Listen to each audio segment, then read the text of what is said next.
Oh boy, here we go. Ladies and gentlemen, boys and girls, children of all ages, Ravens flock, what's going on, everybody? Hope you guys are enjoying your day. Here it is. Crucial AFC North matchup here, battle for first place. We've got the Baltimore Ravens taking on the Cincinnati Bengals in Cincinnati. The Bengals do start off with the ball.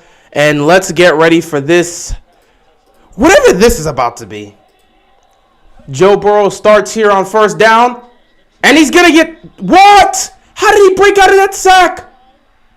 How did he break out of that sack? Pressure was immediately put on Joe Burrow. And he just dodged. He somehow broke out of a sack and threw for a first down.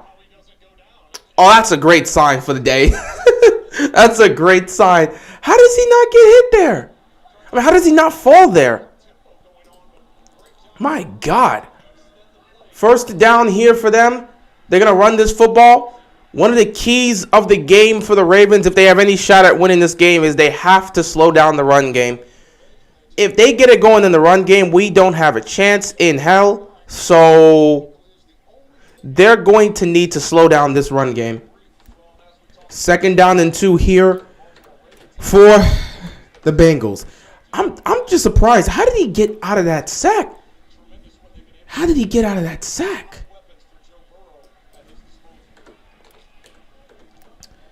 We are in for a day, man. We are in for a day. I can already tell. We are in for a day, ladies and gentlemen. We are in for a day. Second and 2, Joe Burrow, quick throw. It's caught by Higgins. And he's going to pick up another first down. They're already in Baltimore territory. Not wasting any time. Hi, Vay. Let's just get ready for this. Not wasting any time right now. Oh, yeah. My computer completely shut down and started updating stuff. For some reason, I don't know why it decided to update at the worst moment. Y'all need Lamar back. Lamar's in Baltimore, so he can't help out right now. It is what it is. Josh Johnson is the one who's going to have to save the day if they got any shot. First and 10 here. Burrow dodging pressure again. Throwing. Has a man wide open. It is Higgins again. And they are just moving down the field. Just moving down the field. Another first down picked up. Great start to the drive for Cincinnati. This defense looks lost right now. Same old pretty much. So first down here for the Bengals. It's already, you can already feel it, man. You can already feel it. It's definitely looking like that, huh? It's definitely looking like that. First and 10 here for the Bengals. They are inside the red zone, looking to put some points up early on. Burrow's going to take the snap. Quick throw here to Mixon. Mixon's going to pick up a couple yards here, maybe 3. Second down here for the Bengals. Fantastic. Do you think the Steelers have a chance against the Chiefs? They have a chance, but I think Kansas City's going to win that game. What's going on, Andrew? Burrow pulling magic on that play. He's been pulling magic on this drive. Yeah, it's going to be one of those games. It is what it is. Like I said, enjoy these last 3 games because they're guaranteed. Whatever happens, happens. You know, most people have already gotten ready for the offseason. So whatever happens here doesn't necessarily affect them. But just enjoy these last 3 games. Second and 7 here. They're going to hand it to Mixon. And Patrick Queen breaks through behind the line and makes a stop. It's going to be third down and long here for the Cincinnati Bengals. It'd be nice if this defense can hold them to 3 points to start off the game. You know, this defense has been a bend but don't break type of unit all season. And it's only been more prominent. Oh! Burrow gets sacked on 3rd and 9. And it's 4th down. So the defense is going to hold. And we're only going to give up 3 points here. Or we're going to give up a field goal attempt. So we'll see what happens. Westbrook sold last night. 4 of 20 shooting. Just trade him at this point. Can't trade him. Who's going to take his contract? I'm serious. You cannot trade Russell Westbrook. Who's going to take that contract? Who's going to take that contract? It's just not going to happen. So, bro, we can get the dub. We have a chance. We'll see what happens. Defense making a stop here. Once again, playing bend but don't break defense. We have high school guys in the secondary. We got 7th and 8th string guys here. We got anybody we could pick up. The Ravens 2021-2022 season is the comeback from bad luck type season. I would assume so. Listen, every season there's always one team.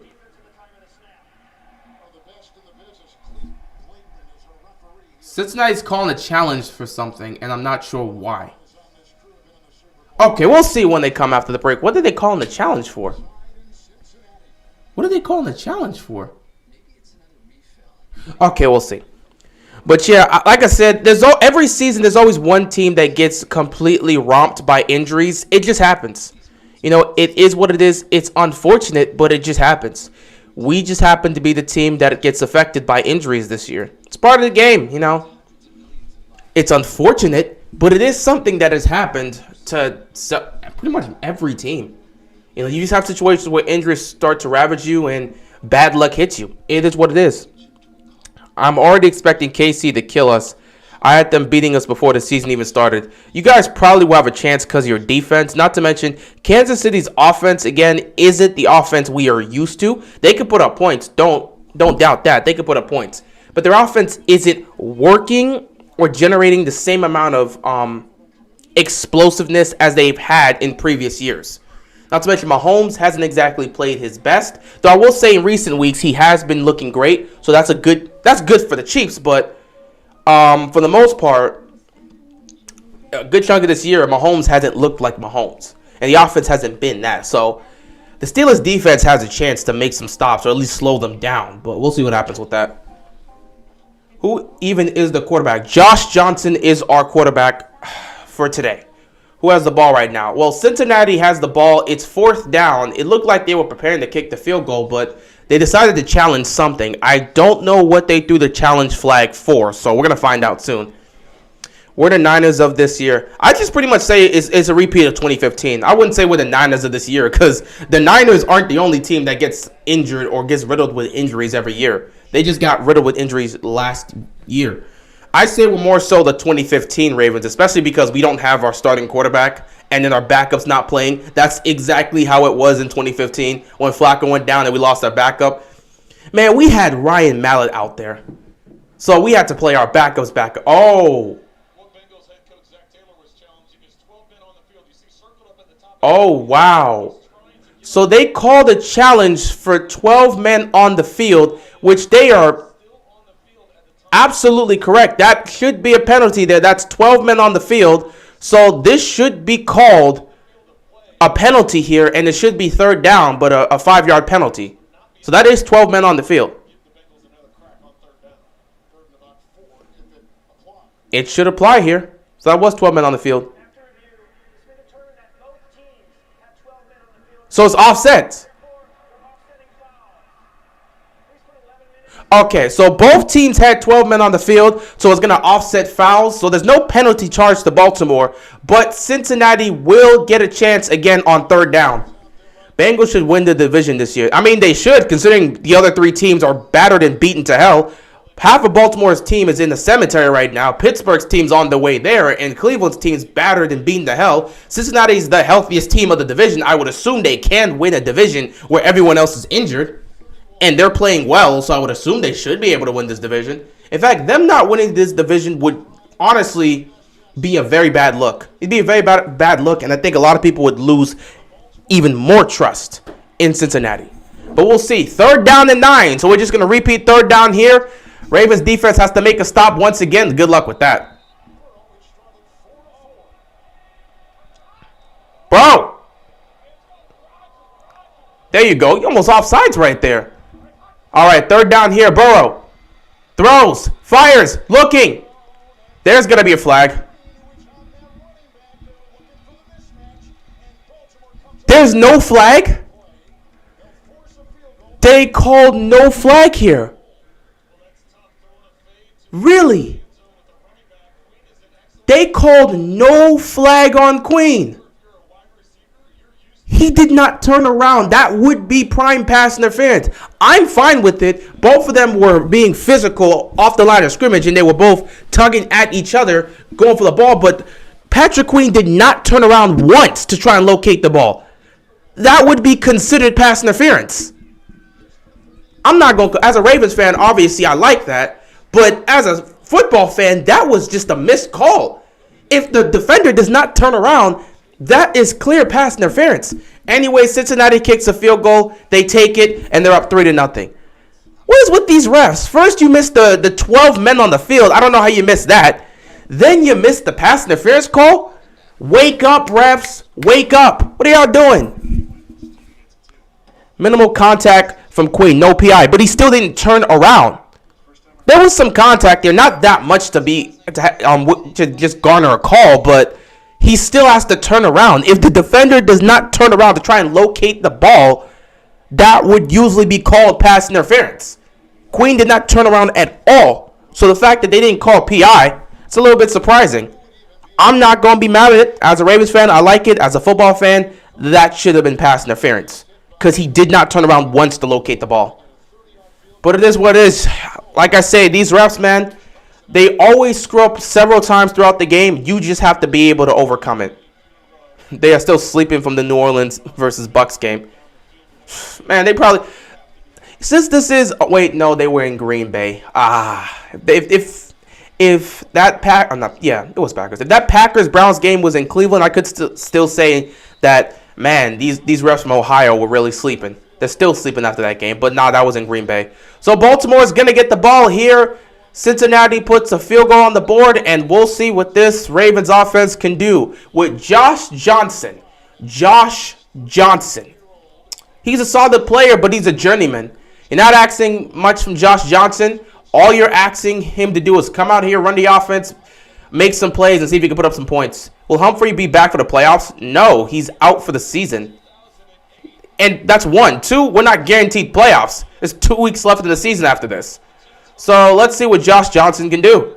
We need the refs on our side, not going to lie. I don't want the refs on my side. I don't want the refs on anybody's side. We need a fair game. 1st and 10, Josh Johnson. Oh, quick throw. Oh, it was a little bit dangerous, but he gets the ball to Bateman, and Bateman picks up the 1st down. Is it put up or shut up for Le'Veon Bell after signing with the Bucks? I mean, I guess, because this may be his last chance. If you can't win with the Bucks or be successful with the Bucks, I don't know what to tell you. 1st and 10, another quick throw here to Mark Andrews, who was wide open. Another 1st down picked up. 17-yard pickup here. So this is going well. I hope this is a sign of things to come. At least, I don't even know if Lamar going to come back at this point. But I hope this is a sign of things to come because they're just going no huddle and there's just a lot of quick throws here. 1st and 10, another quick throw here. They're actually to Bateman. He makes that catch and they're actually utilizing their receivers. You see how simpler things are in this offense when you actually decide to just get the ball in your hands quick? Everybody is trying to blitz you. So what should you do? Get the ball out of your hands quick. Quick throws, easy reads, quick reads. You shouldn't be sitting there trying to have something develop down the field. They've been running this type of play calling for the last couple weeks now. So hopefully this is something they plan to do moving forward. 2nd and 5, Devontae Freeman picks up the 1st down. This is a great drive here. It's a great drive to start off. They're already within field goal range. So you got to love what you're seeing. Another 1st down picked up here. This is great. This is a great start for the Ravens. Hopefully they can cap this off with a touchdown here. Don't make any mistakes and just keep on trucking. 1st down and 10 here. What's going on, George? How you doing, man? Merry Christmas. Happy holidays. Yeah, they are in field goal range here. 1st and 10. They're going to hand this off to Devontae Freeman, and Freeman is going to pick up a couple yards. 2nd down here. Yeah, they are in field goal range. Aren't we missing like half our starters? Yeah, pretty much. You're missing half. Yeah, you're missing half your starters, a third of the team. So yeah, definitely missing pretty much everybody. So it is what it is. Still got to keep playing. 2nd down and 8 here. This is a great drive here. Nothing there. Josh holds on to the ball. He just has to throw it. Nothing there. And here comes the 1st 3rd and long situation here. Oh, it's Miles Boykin. What I get for Christmas? Pretty much this robe, some other stuff, a new mic, some posters, the usual. Well, not the usual, but some great stuff to add to the room. Yeah, great opening drive so far. 3rd down and 8 here for the Ravens. They're in field goal range, so one way or another, they're going to have an opportunity to put some points on the board. Now, can they complete this here and keep the drive alive? Can they move the chains? First 3rd and long situation of the day for the Ravens. Let's see how Josh Johnson responds. They're going to send some pressure. Here we go. Johnson, quick throw. It is caught. Got it to Hollywood Brown, and he picks up the first down. They're going to keep on moving the chains.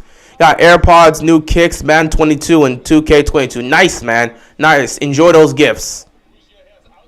See, look at these quick throws. It's not even hard. It's just a... Can you make videos in the old studio? There was no old studio. What do you mean? Oh, this is a studio. I was just making videos in my basement before. Just walking around in a circle. That wasn't a studio. That was me walking around in the basement. This is actually a studio here with stuff and equipment. Before, it was just me off of my phone just recording. 1st and 10 here. Quick handoff here. Going to get it to Latavius Murray, and he's going to pick up a good 6 yards. 2nd down here for the Ravens. This is a great start to the drive.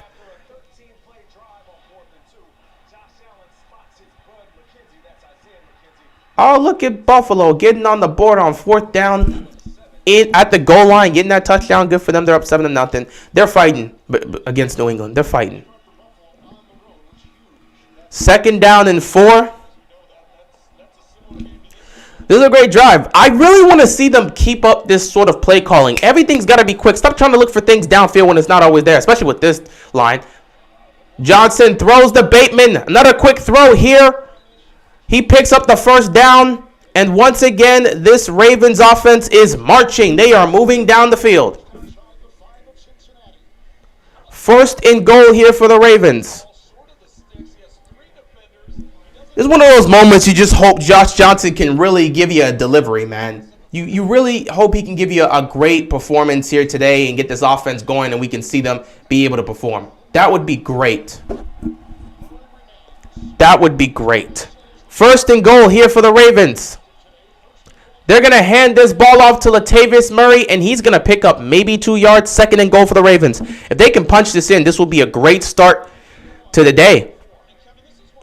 But seriously, like, do you see how the play calling? You see how simplified it is? How quick it is? It's not trying to sit back in the pocket and get something going downfield. A lot of easy reads, a lot of quick throws, quick reads here. This is how the offense needs to be. When you do not have an offensive line that can protect for that long, and you got defenses blitzing you constantly, the way to respond is you have to get the ball to your hands quick. A lot of quick throws. They've adjusted to that here. Hopefully they keep this up when Lamar gets back. 2nd and goal. Johnson at the back of the end zone. He was going for Hollywood and he couldn't get him. They could not connect. 3rd down and goal here.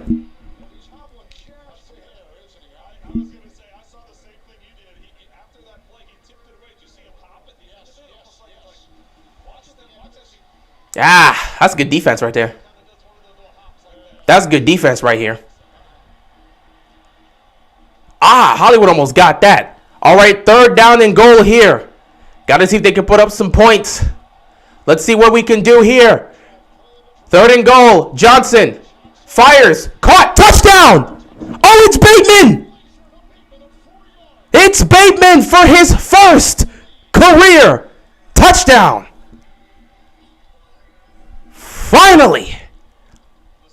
Finally getting this man his first career touchdown. But look at this once again. Look at how they're responding. They're going to send pressure here. Slant. Got it. Quick throw. Easy read. Quick throw. That needs to be our offense moving forward. This season is making us stronger. Next season, we're going to be dominating. We'll see. You see how that was? Quick decisions, easy reads. It's not something that is taking long to develop. Get the ball out of your hands quick. This needs to be the style of play calling we're running. We cannot hold on to the ball for too long. So the Ravens, no. Why would you want to bankrupt your team? I didn't even like the deal for Mahomes. And time will tell if that works out for Kansas City. But no, you don't give a quarterback that type of money. 40 to 45 million is pretty much good here, but like even more than that, nah. Lamar didn't even pass him his first touchdown. It is what it is, man. It's the NFL. You think I don't care about whether or not he passed him his first touchdown. You're trying to win. This ain't about, oh, you got to get this guy his first touchdown, get this guy his first touchdown. If you're too busy focusing on stats, you're not going to win. I don't really care about stats. I'm focused on the win. Look, Huntley's not taking Lamar's job. We're not even trying to do this imagine stuff. It's not gonna happen, man. Let's not even try to do this whole imagining thing, because people have been trying to say that it's a stupid argument. He's not taking Lamar's job. You guys got to stop this nonsense. He's not taking Lamar's job. Like, let's not even try to kid or joke with that. It's a stupid argument. It's a dumb argument. The Ravens would be laughed at by everyone else in the National Football League if they were to do something that ridiculous. Like, it's not even a conversation. That's just the dumbest thing I've been hearing in recent weeks. Do you know how embarrassing of a franchise we would look if we did something that stupid? Yeah, I mean, I work. I have a job, so I do something apart from YouTube. I do have a job. I got to work. The offense didn't miss a beat since Lamar got hurt, but hopefully Lamar be good and healthy if we make the playoffs. Yeah, the offense right now, they've definitely made some changes, because when Lamar was in, it was a lot of heavy sets and verticals. For some reason, they decided, instead of trying to adjust to the blitz, let's keep running the same formula. A lot of heavy sets with our tight ends and our fullback, and a lot of verticals, instead of a lot of quick throws and utilizing our receivers. Now all of a sudden, they've made those changes since Lamar's got injured. So I don't know if this will be the same thing they run with Lamar. I hope, if Lamar does come back, I hope this is the same type of offense you run with him. Because if you're coming up with that and you're still struggling, then that means that's just Lamar not making the decisions. Which, again, there were plenty of times when Lamar did not get the ball out of his hands, and I called him out on that. So we'll see what happens. If they run this style of offense, they have a chance to be able to put up some points. It's a lot more simplified. But at the same time, you know, it's going to be a little bit difficult when you're trying to game plan for somebody you didn't expect to play. So hopefully we can take advantage of that, because Cincinnati was sitting there ready to play Tyler Huntley, and Josh Johnson does not play similar. Josh Johnson does not play like Lamar, nor does he play like Tyler Huntley. So we can take advantage of this. Sometimes people just forget that defenses and teams, they prepare for the week for a certain type of play style and a certain type of player. Then all of a sudden, if that player just pulled out and somebody else has to come in, they don't have much time to game plan that person, so you have an opportunity to take advantage of that. Same thing when Huntley came in. You know, they don't have a lot of film on Huntley. We were able to take advantage of that.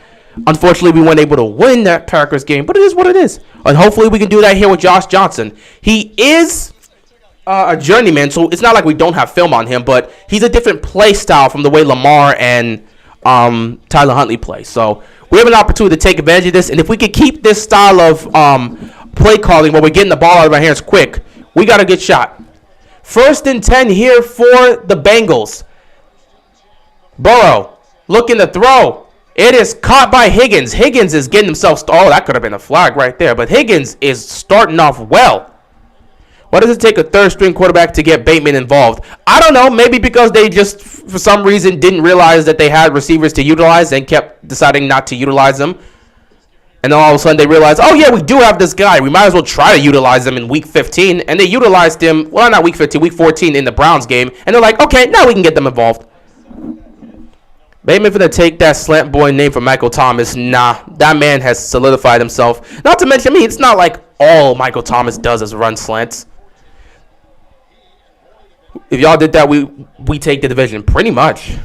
We just need to keep playing our game, keep the consistent, get the W, head back to Baltimore.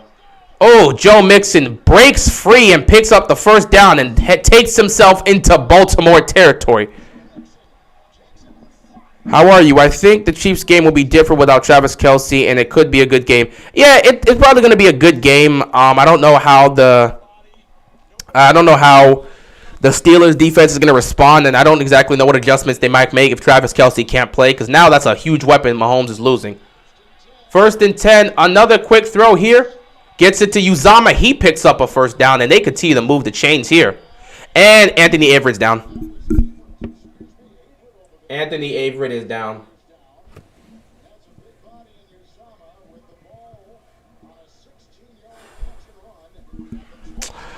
Anthony Averett is down.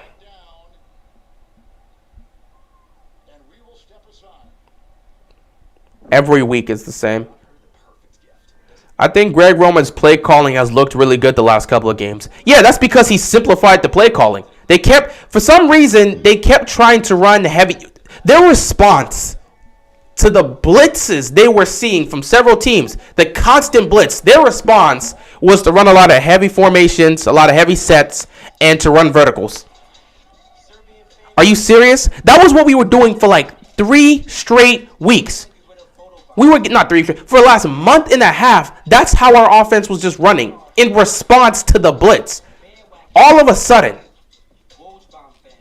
when Lamar goes down, it's like this team realizes, well, we can't run those heavy sets and those vertical plays because those are more complex plays that Lamar knows how to run as opposed to Huntley or Josh Johnson in this case. So let's simplify the play calling. Let's simplify the playbook, and let's go with let's just go with the decision to just simplify everything. Easy reads, quick throws. Let's go with it. And all of a sudden, now you can respond to the blitz. Like, was it that hard to figure out? It's why people keep looking at this team and calling out Greg Roman from the media, because it's like, it took you this long to realize how to respond to the blitz? Okay. It is what it is. Starting to think it's the system. We're not in Lamar, Huntley, or Johnson. Wait, what? I'm starting to think it's the system. I'm starting to think it's the system where not Lamar, Huntley. Yeah, the system that's the problem, or the system that's... Oh, if it's the system that's the problem, the system is the problem. At the same time, the system can very well be effective. It just depends on how you're going to run it. But execution also plays a role into that. So, is Mark Andrews a safety blanket for him too? Or is he passing it to... he's passing it to Andrews. But he's also passing it to everyone. Josh Johnson, he's passed it to everybody. He's hit Andrews. He's hit Hollywood. He's hit Bateman. He's hit Anthony Aver's being carted off. It don't look good. He's probably out for the rest of this game. He's being carted off.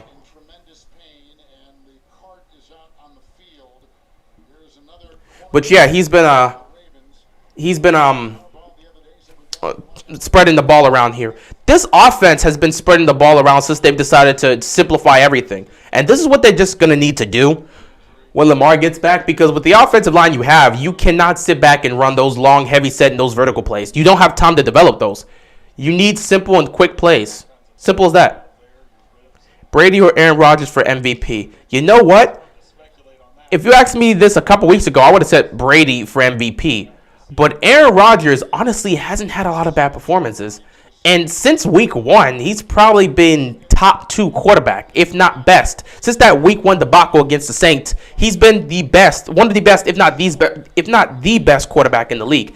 And his numbers aren't there with Brady's. It's close, but it's not fully there with Brady. But with the way he's been performing and with the way Brady's looked, I don't exactly know. Actually, I don't even know who's going to win the MVP at this point. The way Jonathan Taylor's been playing, you might have a shot here. We got a lot of people. Kyler has fallen into the injuries, so it's kind of fallen down, and now he's out of the conversation. Matthew Stafford's within the conversation, but no one thinks he's going to win it. Brady's at the top right there. Aaron Rodgers is in the conversation. Jonathan Taylor's in the conversation. There's a lot of people in the conversation this year. I honestly don't know who's going to win the MVP.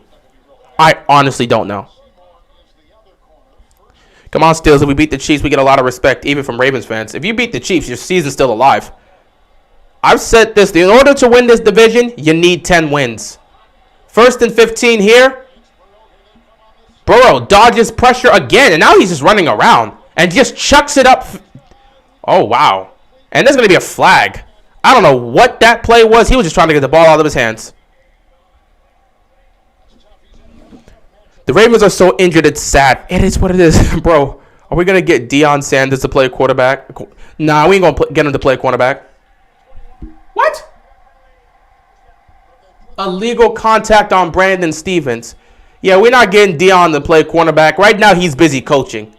That man is not coming back. He ain't coming to play. He's coaching right now. Let's see how Mahomes does without his go-to guys that carry him all day, every day. I mean, Mahomes can still produce. He still is an elite quarterback. I don't know how he's going to play against that Steelers defense, though, because that team is tough. They even gave the Chargers problems in some cases. So, yeah, I wouldn't say it's going to be easy, but Mahomes is an elite quarterback. 1st and 10, they're going to run this. with Mixon, and he's going to pick up maybe 2 yards. Maybe 2 yards. I think the Colts are a threat in the AFC. Oh, absolutely. The Colts are definitely a threat in the AFC. That's not even a question. I'm tired of Wink in his defensive play calling. Why doesn't he rush away to the quarterback? I don't understand. He keeps backing him up in some coverage and not rush. I don't know. I don't know what he's doing. Why can't you stream more? Because I got to go to work and I have other things to do. I don't just sit at home all day and say, if I could sit at home all day and stream and that's just my job, cool. But I can't stream more because I have to go to work. I have other things to take care of. I can't be here 24/7 streaming. This is not my job. 2nd and 7. Quick throw that is caught. And he's going to be stopped 2 yards short. 3rd down here.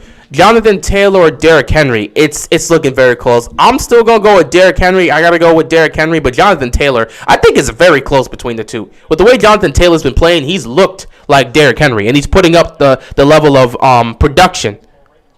The level of production that Derrick Henry's putting up. So I'll still stick with Derrick Henry just because he's such a force. But Jonathan Taylor is a beast. 3rd down and 2 here. Looking to try and make a stop here, but it's going to be some sort of quick throw. Empty backfield here for Burrow. Looks towards his right. Quick throw. Dude's open. It is caught by Jamar Chase, but is he in bounds? They're going to say he is. It's caught. 1st and goal for the Cincinnati Bengals. Let's take a look at this replay.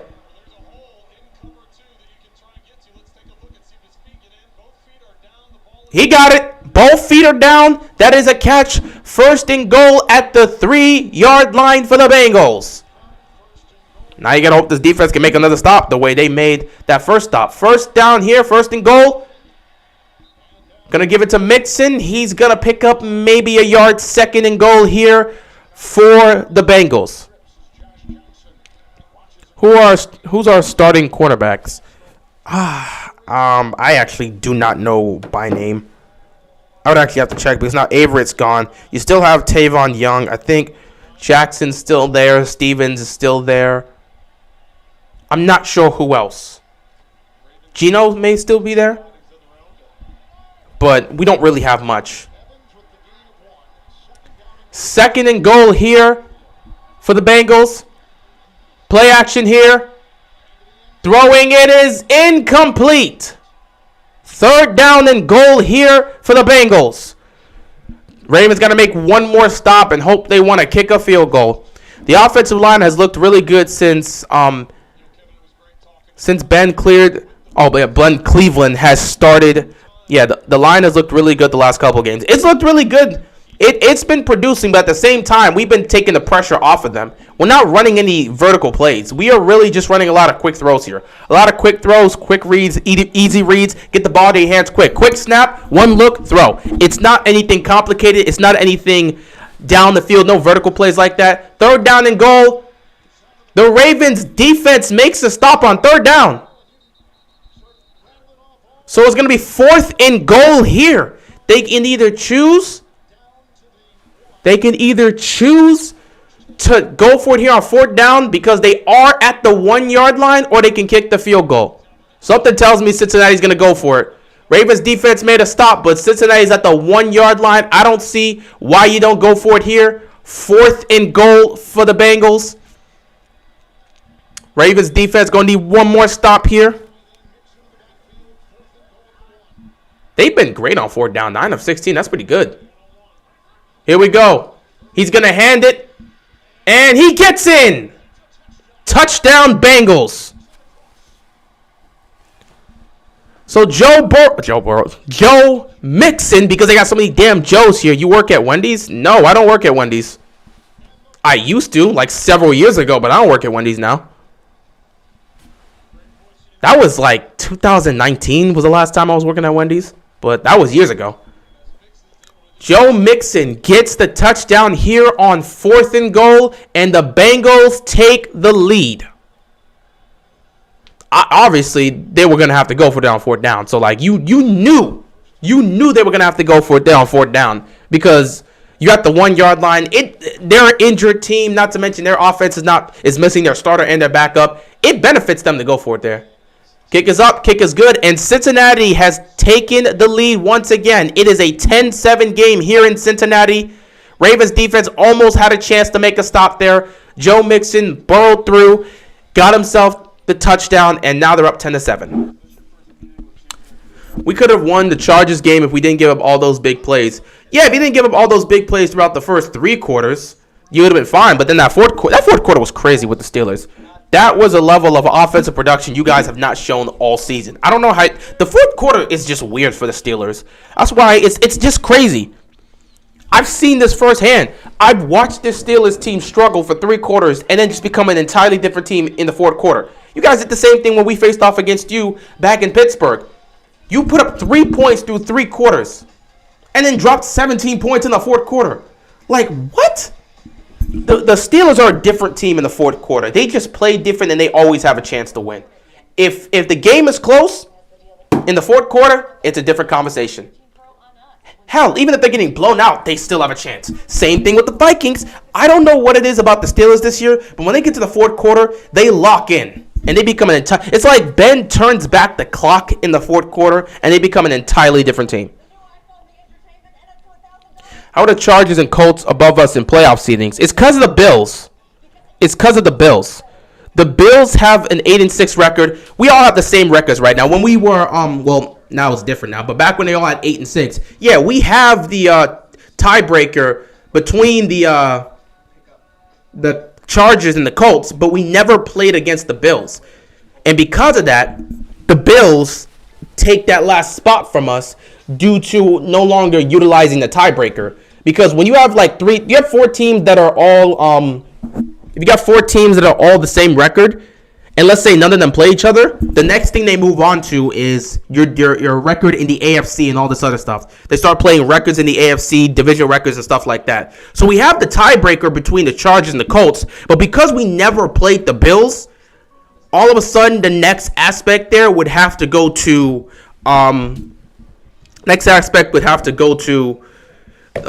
conference records, which in that case the Bills have us there as opposed to where we are. And then, now, it could change. Let's say the Bills, same thing with the Patriots, that would happen there. Let's say the Bills or the Patriots get a higher seed, and then you have the Colts and let's just say you have the Colts and the Chargers at the 6 and 7 seed, and then Baltimore finishes the season with the same record as those two. If that's the case, Baltimore's taking one of those spots, and they'll come down. They'll probably take the 6th seed at that point. But as long as the Bills are at that bottom spot, Baltimore can't get in. So we'll see what our offense can do here. 27 seconds left in the first quarter. Probably just run one play here and get ready for the second quarter. I hope Hollywood can get 1,000 yards. I'm sure he's going to get 1,000 yards. I don't know if he's going to get it today, but I'm sure he's going to get 1,000 yards at some point. He's still got 2 games left. Do you think Wink needs to go? I think he needs to change up his aspect. I wouldn't necessarily say... Again, there's problems, but I can't... With the way that defense has been effective under Wink, he has a blitzing obsession, but you can't take away from the effectiveness that defense has had, especially last year when they were healthy. 1st and 10, a quick throw here, just missed Rashad Bateman here, 2nd down. I get the issues we have with him being so blitz happy and in some cases trying to back up people in coverage. Which again with Owe, I understand why they're backing. I don't want him to be backed up in coverage, but I understand why, because they're not trying to blitz nearly as much, especially when it comes to Joe Burrow. Don't blitz Joe Burrow. But if there's somebody I'm going to back up in coverage, Owe's not going to be that person. But he does tend to be a little bit too blitz happy, which I can understand, but his defense has been effective the last several years, especially when they're healthy. So I don't see them getting rid of him just because of his obsession with blitz. 2nd and 10 here. Another quick throw. It's a low throw. Gets it to Prochet. Was Prochet touched? I don't think Prochet was touched. So he picks up the 1st down. I don't think Prochet was touched. He wasn't touched.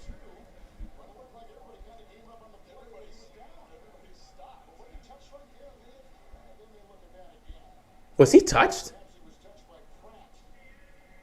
They're going to check that at the end of the first quarter. So Prochet might have been touched there. So I think he'll still pick up the 1st down, but he doesn't pick up that extra 10-plus yards he just ran. If you still worked at Wendy's, if Steelers beat Ravens, then you have to get me a I don't work at Wendy's, so I can't get you nothing. If you could turn back the clock to 2 years ago, sure, why not? But I don't work at Wendy's. if we win this game, there's probably going to be a meme that says something like, "You just lost to Josh Johnson." Probably someone will make that, but Josh Johnson's been in the league for well over 15 years now. He's been in the league for a long time. He's been a journeyman. He's played on so many different teams. So, and he's been effective and he's won games. So it's not like Josh Johnson is that type of player. If we're talking about some random person, if it was if it was Peterman, yeah, sure, someone would make that joke. If it was Peterman, yeah, but Josh Johnson's just a journeyman. He's been effective on multiple teams. He's just not the starter or franchise guy for anybody. Ravens need to sign. No, they're not signing. I'm pretty sure Juan was the one that said this last time. No, they're not signing Kaepernick. No, you don't sign a guy that hasn't played football in over 5 years. That makes no sense. There are other backups or quality people you can get out there. You don't go sign a dude that hasn't been on a football field in over 5 years. That makes no sense. Y'all keep throwing this out here. Every year y'all keep throwing this out here. And y'all just forget. You're just missing the point that this guy has not played on a football field in years. It's not about, let's just give him the job for the sake of giving him the job. Bro, I'm not going to get into that whole aspect about him and the whole being blackballed. I'm not getting into none of that. But to say you should sign a quarterback that hasn't played professional football in over 5 years, that doesn't make sense. That doesn't make sense. Whether or not he's keeping himself in shape, but a guy that hasn't played football in over 5 years, sign him. That makes no sense. That makes no sense. It's like you're trying to think with this mindset like he's still that guy from 5 years ago, and you're trying to plug him into this team and play Madden as if that's going to work. That makes no sense. Andrews might get 10 catches or more. There's not many tight ends that caught that many balls in the season. Yeah, he's probably going to get a ton of catches in this game. I don't mind Wink staying next season, but Giro got to go. They're not getting rid of him.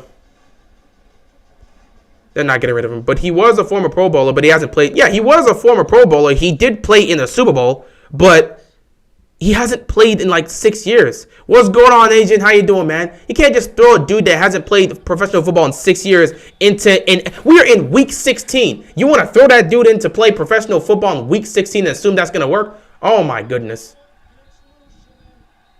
Why would it be 3rd and 1? It's supposed to be 2nd and 1.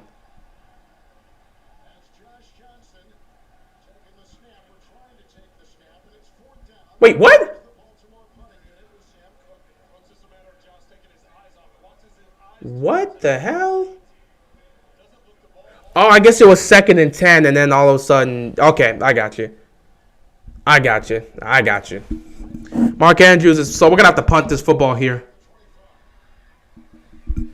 Josh Johnson took his eye off the football, so we got to punt this football here. All right, Vay. That kind of ruined the drive right there. Somebody get him down. There you go. Let's see what this defense can do. The Bengals lost to Mike White. So, yeah, but Mike White isn't a player that's a missed time. He's a new face. Mike White is a new face and had his first career start. That's a difference. He's been playing football in previous years. He just wasn't in the NFL. So that's a different scenario right there. Mark Andrews is probably the best tight end in the NFL. He's playing like the best tight end this season. Obviously, the top three is going to be between Andrews, Kittle, and Kelsey. Take your pick. Andrews is playing like the best of them, but you can take your pick between the three. 1st and 10 here. Burrow is under center. Play action for the Bengals. He's just going to dump it off here to Mixon, and Mixon is going to get tackled. 2-yard gain here for the Bengals. 2nd down. Andrews might catch up. Yeah, he's probably on pace to catch 100 balls this year. So he'll probably have 100 catches, maybe 1,200 yards. We'll see. What about Darren Waller? Isn't he still playing right now? I'm pretty sure he's still playing. His situation was kind of... But he didn't miss that much time. Oh, well actually, no. Darren Waller.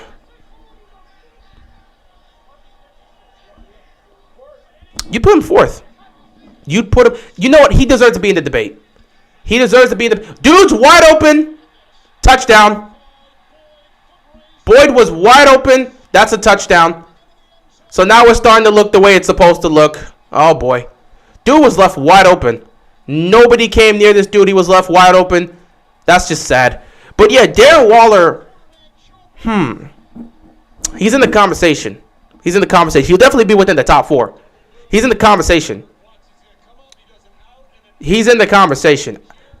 I don't know how many people will put Waller over Kittle. How many people would put Waller? I know there'll be some people that will try to put Waller over Mark Andrews, but I don't think anyone's going to put Waller over Kelsey. And a lot of people love what they see from Kittle, so I'm not exactly sure if people are going to be willing to put Waller over.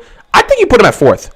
Why can't we cover Tyler Boyd? Well, when you have an injury-riddled secondary, you ain't got a chance to cover this man. I don't know what the hell happened there. What happened? Miscommunication. The dude was just left wide open. Untouched. Like, what happened? All right. Well, we already know how this game is going to go. I'm not even surprised. Like I said, fight to the end, but it is what it is.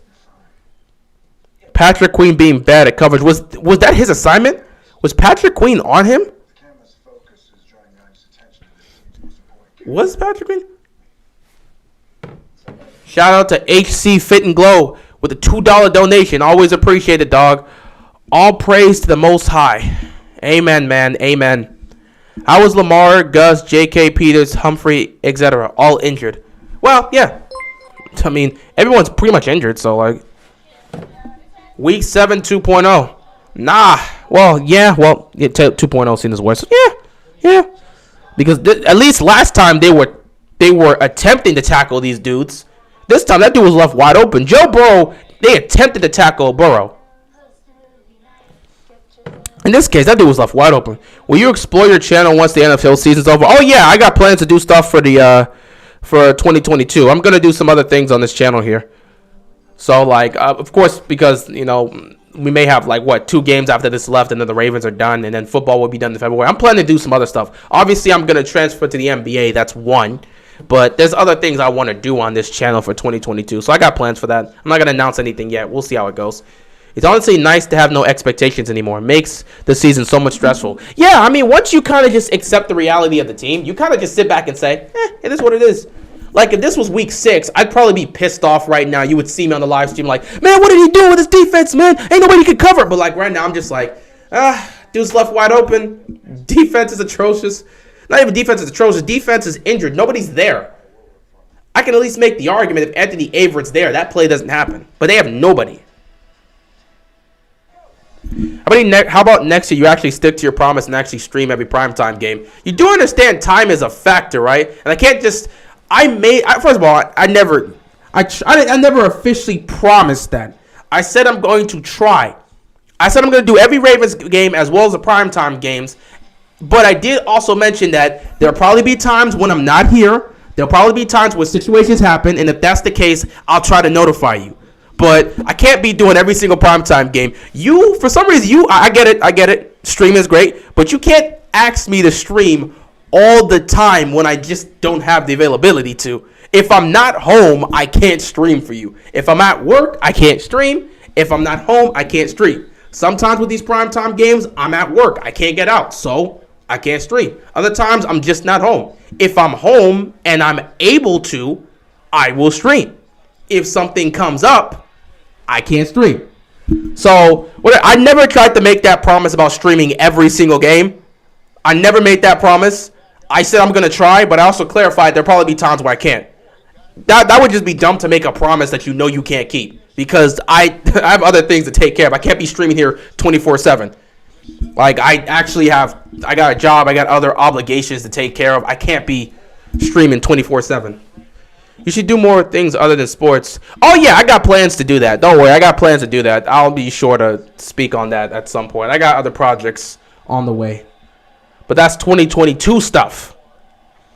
But yeah, Ravens offense back on the field down 10. I mean, it's not a 2021 Ravens game if you're not down by double digits, right? I mean, that's just classic now.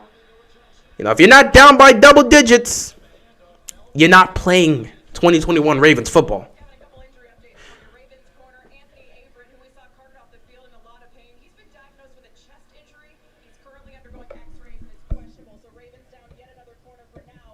So, Averett's questionable with a chest injury. We'll see how that goes. I have not played COD in a long time, and I do not play Fortnite. 2nd and 3 here for the Ravens. When you're down double digits, you kind of got to go for broke here.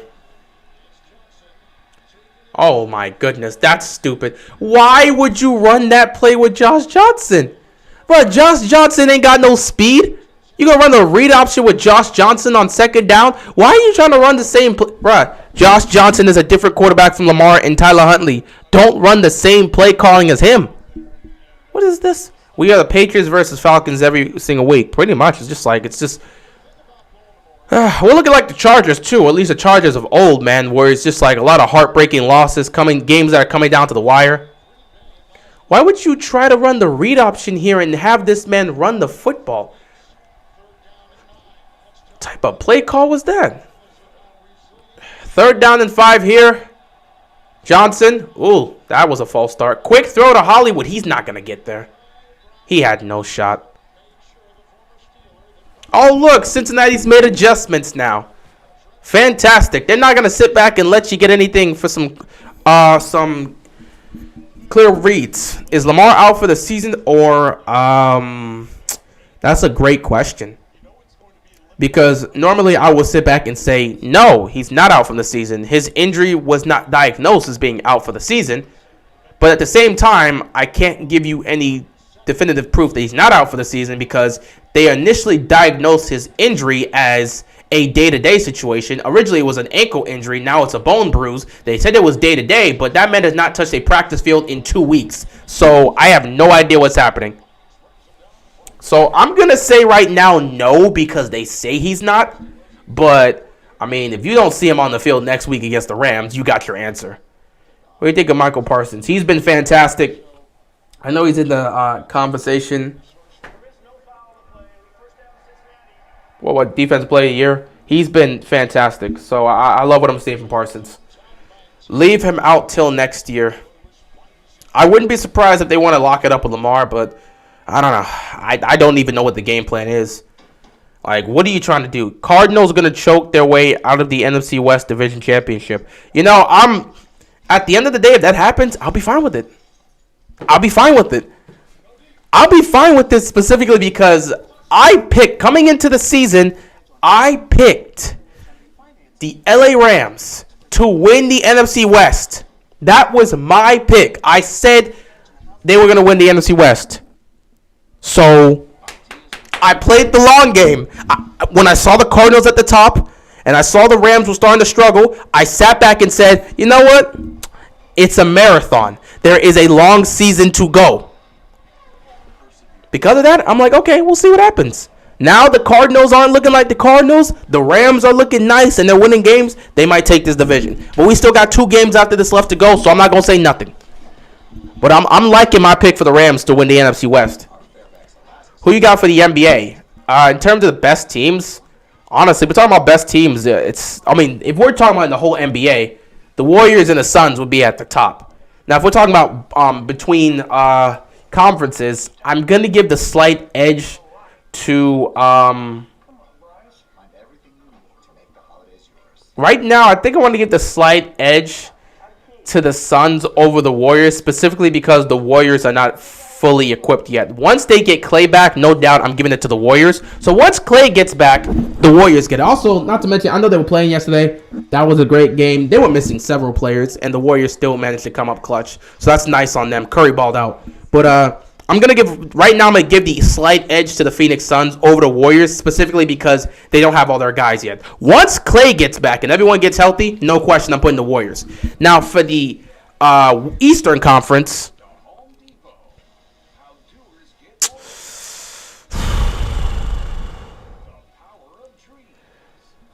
it's got to be between the Bucks and the Nets. Right now, I want to put Miami in the conversation, but we ain't healthy. We've been missing Jimmy and Bam for quite some time. Until we can get our guys back, I can't sit back and talk about Miami being at that top. We got to get our guys healthy and playing and effective, and we'll be fine. But I'm looking between the Bucks and the Nets right now in the Eastern Conference. But we'll see what happens. Warriors and Curry MVP. Curry ball now. He looking like an MVP right now. Watch the Cardinals choke and don't make the playoffs. No, they're going to make the playoffs. I don't see them not making the playoffs. At this point, it's going from bad to worse. They continue to move the ball. Things are looking all bad for Baltimore right now. Once they took their L to the Rams, they've been losing all these games. Yep, Browns can still win the division if the Rams and Bengals beat the Ravens. Well, no. I mean, well, yeah, technically, yeah. Well, the Steelers, he's not the focus. There's a lot of things for the Browns to do. They need the Bengals to beat the Ravens, and they need the Ravens to lose out. They need Cincinnati to lose next week, and then at week 17, the Browns can take care of that situation. And they need Pittsburgh to lose 2 games. Well, not Pittsburgh to lose 2 games. Well, they got to beat Pittsburgh. For one, they got to beat Pittsburgh. But there's a lot the Browns need to happen in the AFC North in order for them to win the division. Yeah, I always thought the Rams were the most balanced team in that division. Yeah, and they have the most talent in that division. It's pretty much an all or nothing season for them. They bet everything on this year, just like they did in 2018. We'll see how that works out for them. They got to get to the Super Bowl. Do you think the Lakers are going to last in the playoffs? I'm not even sure they're going to get to the playoffs right now. They may be a play-in team, but right now they are not playing great basketball. Lakers have been very disappointing. Yeah, they have been bad. I think, over the last 5 games, LeBron's averaging 31, 9, and 6, and they're 0-5. When's the last time you've seen LeBron put those numbers up and they're under 500? They are 0-5 in their last 5 games, and LeBron's dropped 30+ in each game. How does that happen? How are you getting 30+ points from LeBron James and you're losing games? That game against the Nets yesterday, they won on a 17-0 run without Westbrook. They brought him back in the game, and it was just Westbrook was terrible in that game. Shot 4 of 20 from the. I'm not even there to talk about that right now. 2nd and 9. Jamar Chase picks up the first down and more. They are just starting to crush this Ravens defense. Things are looking bad. It looks like it's about to be another blowout. But my God, it was bad. It was bad. It was bad, man.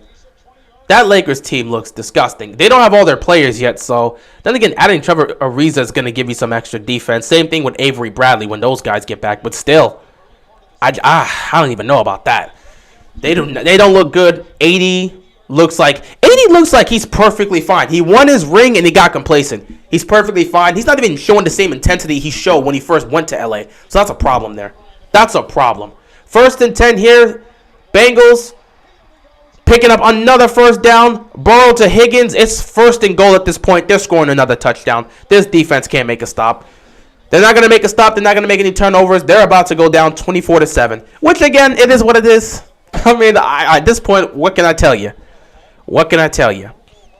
It's coming to an end for LeBron. I mean, he's still going to be playing.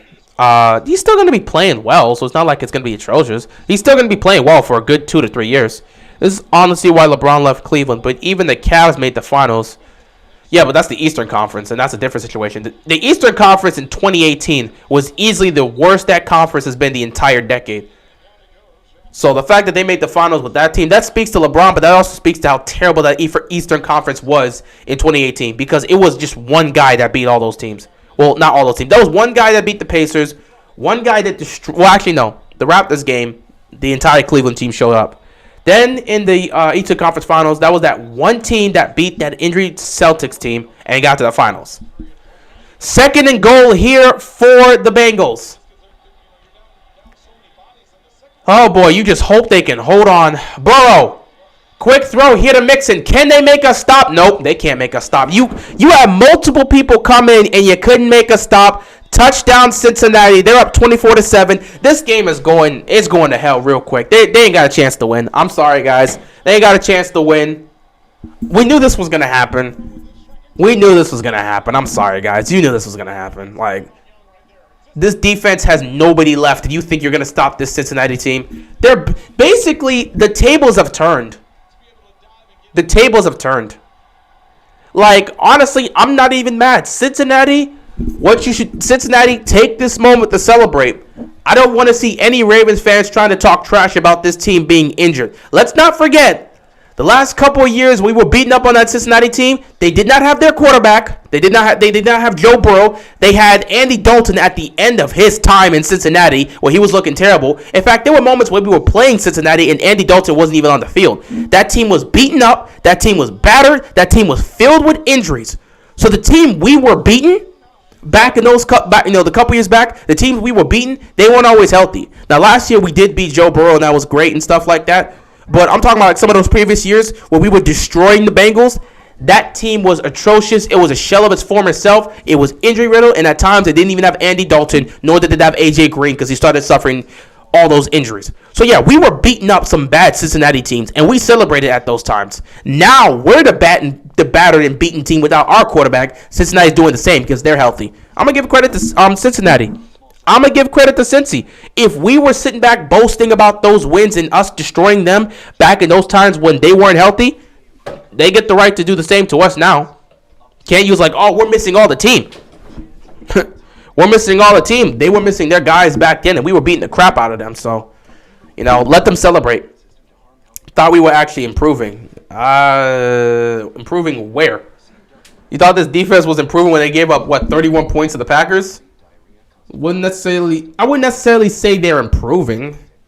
They were trying. But again, they were doing okay. But then you lose Averett, and this defense has just gone down the gutter the minute Averett went down. That was your last legit starter. Actually, I think you still have Tavon Young. But if you lose Tavon Young, nobody on the defense, it's just going to be disgusting. Cincinnati can't win big games outside of our division. Well, we'll see how that works out for them in the playoffs. Maybe they go one and done like they've done the last several years. But at the end of the day, them winning big games outside of the division doesn't matter. If they can win this game and they can beat the Browns in Week 17, they take the division.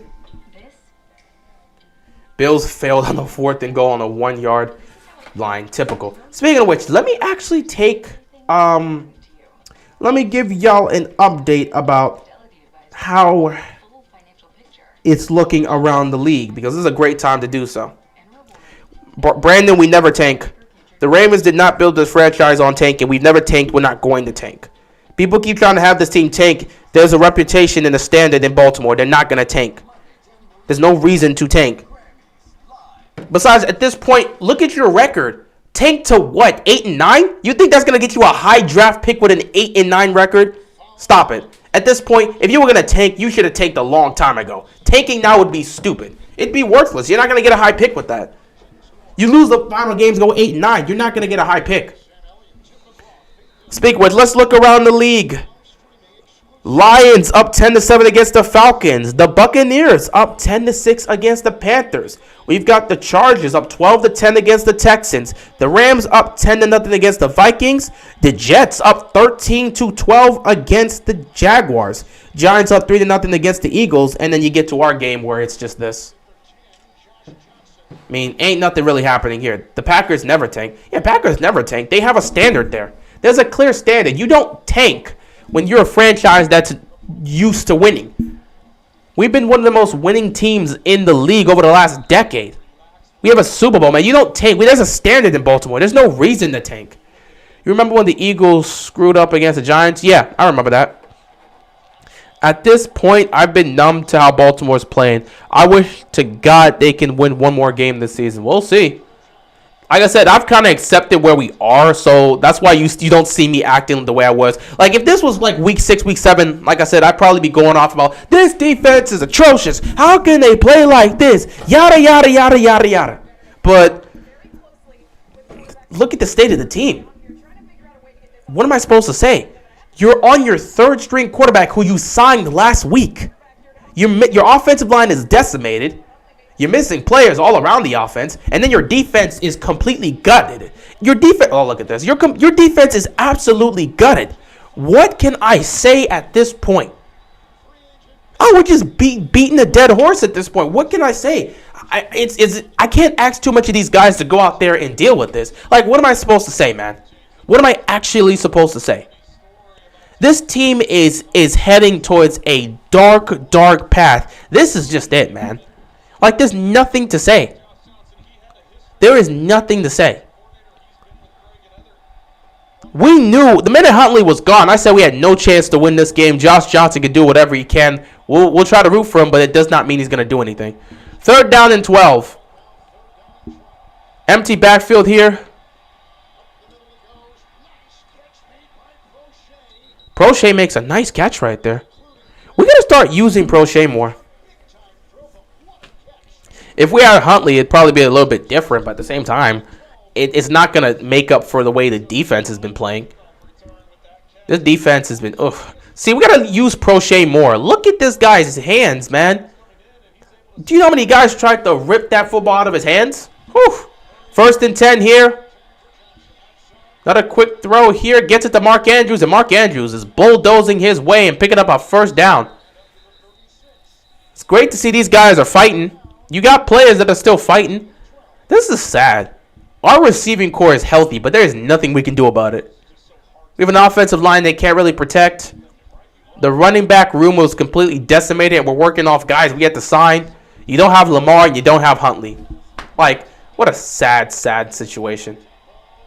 1st and 10, another catch, or another throw to Mark Andrews, and he picks up another 1st down potentially. Mark Andrews is fighting right now. He's trying to put this team on his back.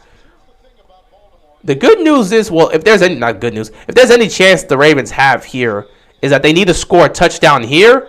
They're down 17. If you can score a touchdown here, you're going to get the ball back coming into the 3rd quarter. So the second half, you guys get the ball back. If you can score here, you got something you could work with potentially. 1st and 10, Latavius Murray. Going to pick up a couple yards here. So, I mean, if we're going to do this whole, look at this, man. Look at this. Oh, boy. We were first in the AFC at 8-3. Then we dropped to 3rd place with 8-4. Dropped to 4th place with 8-5. And now we're at the 8th place at 8-6. 3 straight losses by 4 total points. My God. Wow. That hurts. I think that's probably the most painful. That's the most painful part of this. We've lost our last 3 games by a total of 4 points. They tried to run this weird screen with Freeman. It just did not work. Can you believe this, man? We've lost 3 straight games by a total of 4 points. Those decisions, whether or not you agree with them or not, those decisions are going to be the ones people are going to talk about if the Ravens miss the playoffs. Like those decisions that we made in those 3 games. Well, at least those 2 games. Those two-point conversions that we attempted to try and win the game, that will be talked about in the offseason. 3rd down and 8 here. Oh, look at this false start. It's always by 1 or 2 points we lose because of the extra points. We lose by 1 or 2 because we decide to just go for it. We decide to go for 2. Like, we decide to go for 2 and be like, we can make it work. Go for 2. Try to get the win here. They did it against the Steelers. Didn't work. Did it against the Packers. Didn't work.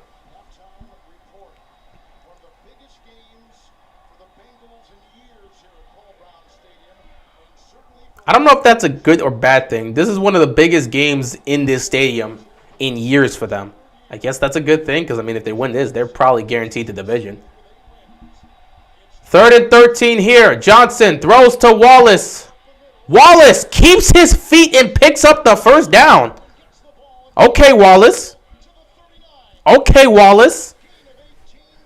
They're using everybody now. Why weren't you doing this earlier in the season? Bro, when we're in a situation where you got your 3rd string quarterback, now all of a sudden we want to start utilizing our receivers? What type of nonsense is this? Is that Tylen's 1st catch? That is not his 1st catch. He made his 1st catch last week in Green Bay. But that's not his 1st catch. 1st and 10 here. If you have any chance, you got to get. Oh my God, he was almost picked. Woo! He was almost picked right there. Johnson was almost picked on that throw. He was looking for Mark Andrews, but Bell jumped that play and almost picked him off. 2nd and 10 here. Oh, man, this is one of those type of situations. That was a great read from Bell. He was going for Andrews, and that almost got picked off right there, man. Woo! 2nd and 10 here. Another quick throw to the outside to Hollywood. Couldn't hit him. 3rd down and 10. At this point, if you can get into field goal range, you just take the 3 points. You can't afford to go for it on 4th down. If you're in field goal range, take the 3 points. You're down 17. Like, you don't really have an option or choice here. You take the guaranteed 3 points. I think Vrabel should be discussed in the Coach of the Year talk. 10-5 record with all the Titans injuries, a very possible division championship at worst, definitely a wild card spot. He definitely deserves to be in the conversation. He deserves to be in the conversation. I'm not even going to lie. He deserves to be in the conversation. About to be our 4th loss in a row. Way to go, Ravens. I mean, I don't know what you want them to do, man. This team is battered with injuries. Now, of course, we'll look at the decision making. It is what it is. Not to mention, the game's not over.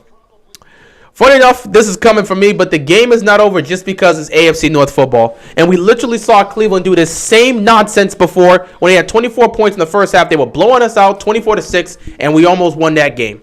So I'm not going to say the game's over yet. Not to mention, Cincinnati tends to slow down in the second half. Don't think it's going to happen here, but who knows what's going to happen. So the game's technically not over. Now, if it was like 24-0 or 31-0, yeah, you could probably say that. But it's 24-7, and they have an opportunity to score some points here, which will cut the deficit. 3rd and 10. Oh, Mark Andrews is wide open. Picks up the first down. It's 1st and goal here at the 2-minute warning. Oh, my God, Mark Andrews making a play. They still got a chance.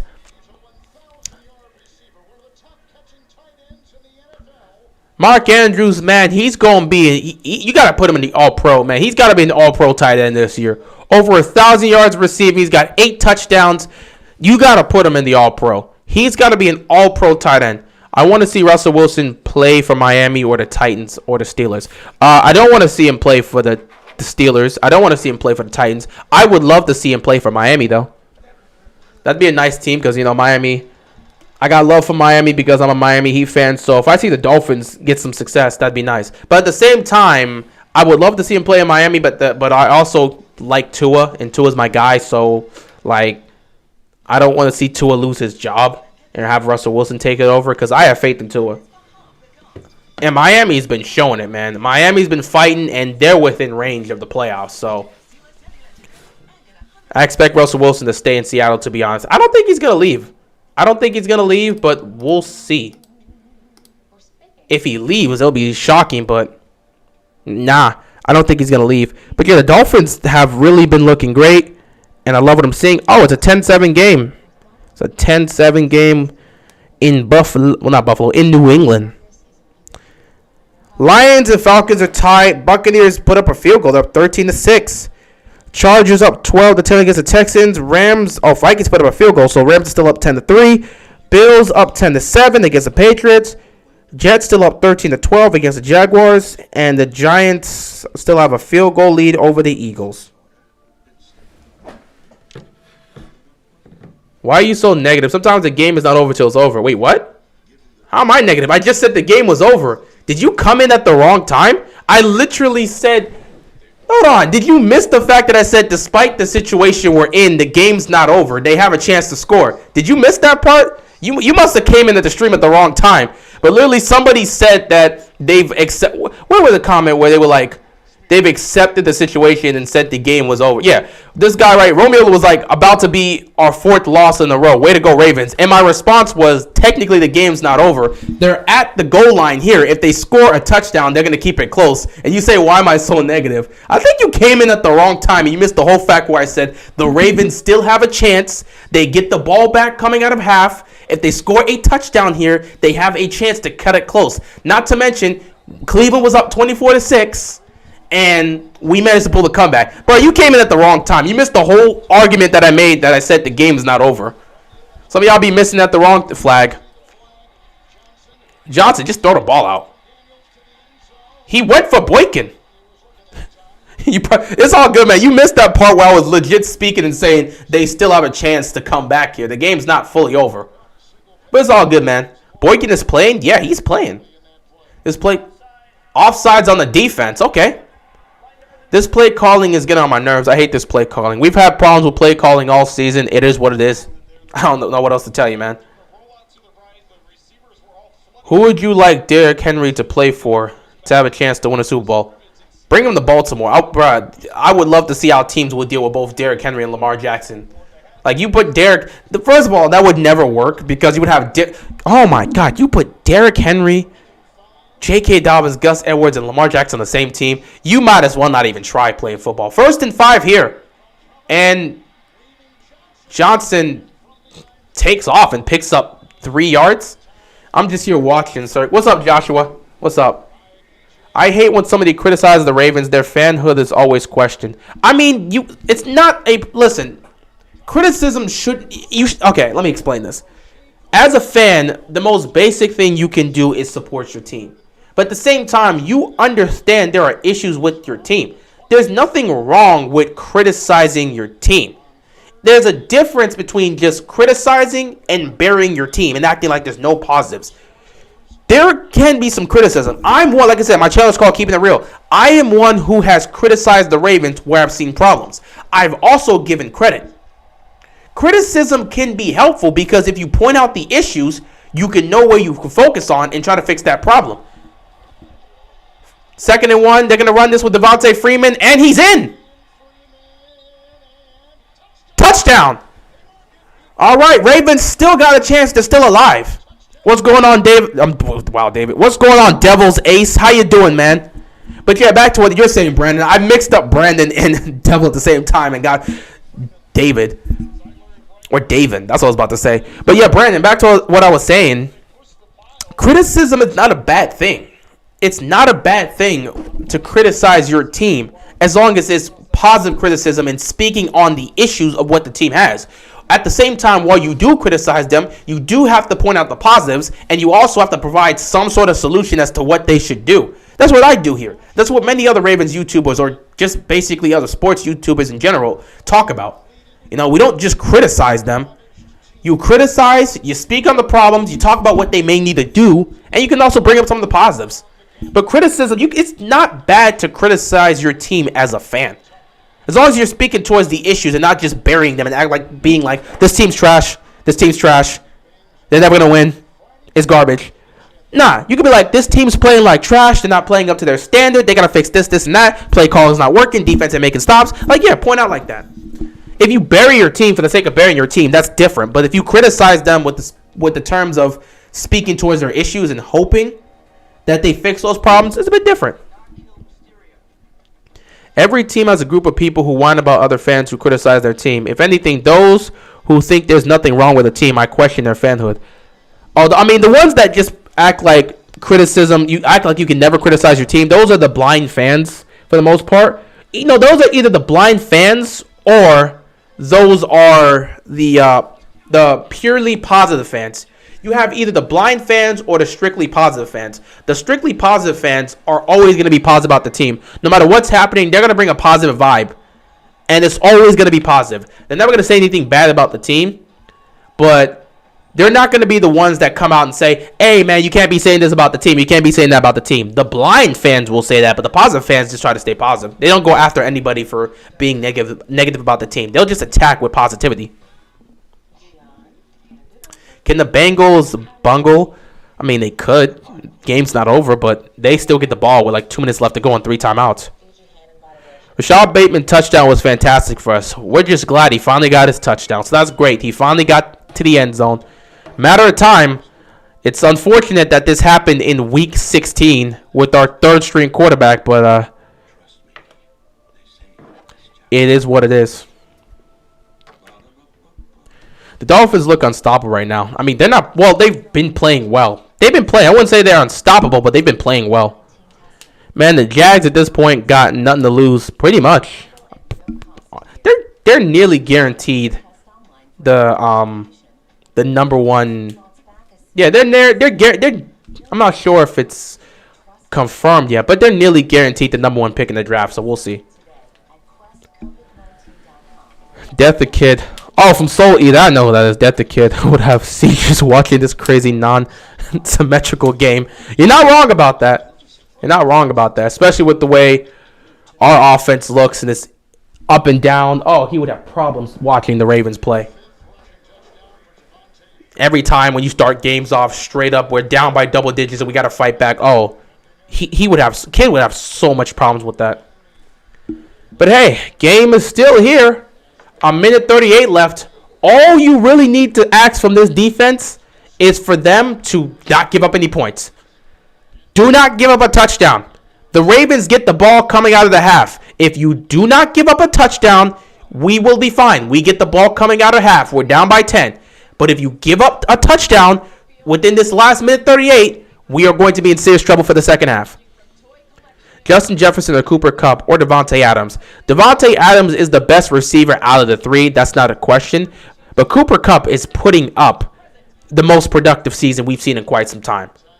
The best receiver is Devontae Adams, but Cooper Kupp right now is being the most effective, and he's putting up monster numbers. And Justin Jefferson's having a great year as well. 1st and 10, you got to hope this defense can step up and make a stop, man. You can't afford to get these guys any more points. Make a stop. We just need defense to step up and offense to keep doing what they're doing. Offense, continue to figure out what you're doing here, try to make some plays, but this defense at some point got to make a stop. Look at this. Field goal, touchdown, touchdown, touchdown. This defense has yet to make a stop. Make a stop. You've given up points on every single one of these possessions for the Bengals. You got to make a stop at some point. Also, never blitz. This defense, you can't afford to blitz with this defense. And they're setting pressure.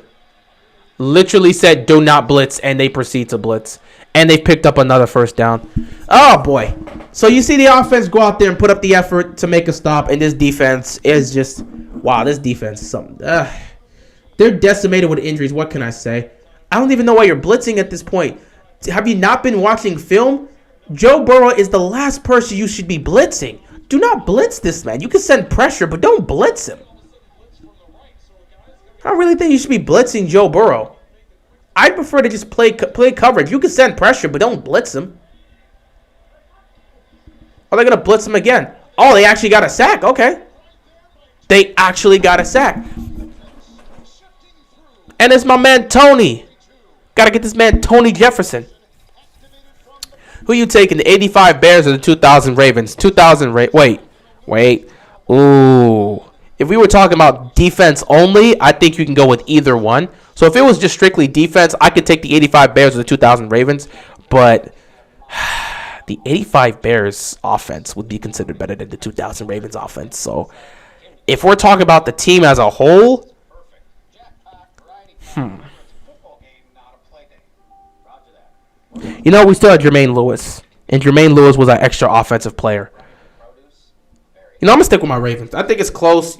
Most people probably take the 85 Bears, but I'll take the 2000 Ravens. And I'll take the 20. I'll take the 2013 Seahawks. They had an offense. That 2015 Broncos team was literally carried by their defense. Peyton Manning was on his last legs. 2nd and 19, quick throw. Make a stop. There you go. 3rd down and long. Now you just need this defense. 3rd and 16. Don't give up a big play. That's it. Don't give up a big play. Baltimore can get the ball back with some time and see if they can put up a field goal before we go into halftime. But it's a 3rd and 16, man. Don't give up a big play. But yeah, I'll take the 2013 Seahawks. Well, if we got the Ravens 2000 Ravens defense with the 2019 Ravens offense, then you probably have a Super Bowl championship. But again, here's my thing about this. We always talk about the 2013 Broncos. That's what I'm picking. 2013 Broncos. They were a better team, though they choked. They embarrassed themselves in the Super Bowl. But I'll take the 2013 Broncos over.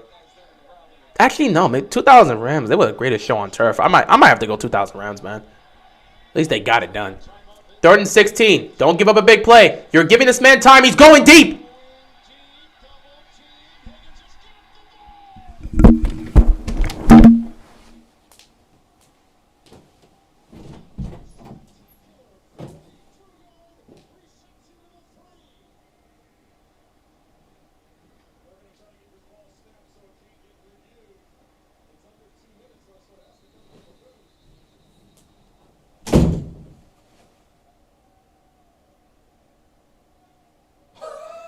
Let me take a look at this.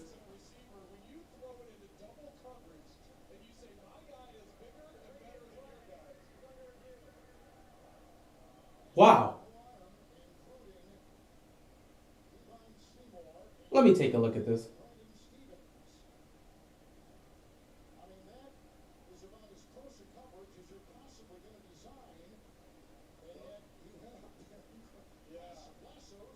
Wow.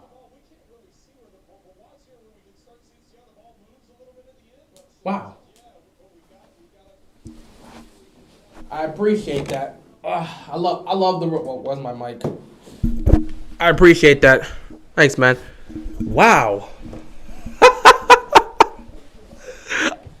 Oh my God, I was shocked. That's just sad. That's just sad. Double coverage and double coverage and you can't make that stop. He embarrasses both these guys. Oh, that's a drop. Actually, I don't even know if that's definitive evidence.